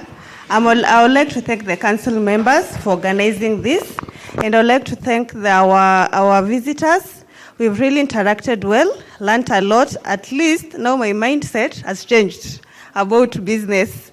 I can now move forward peacefully. And thank you everyone for attending, those who are youth in this church and the visitors too. Have a blessed day.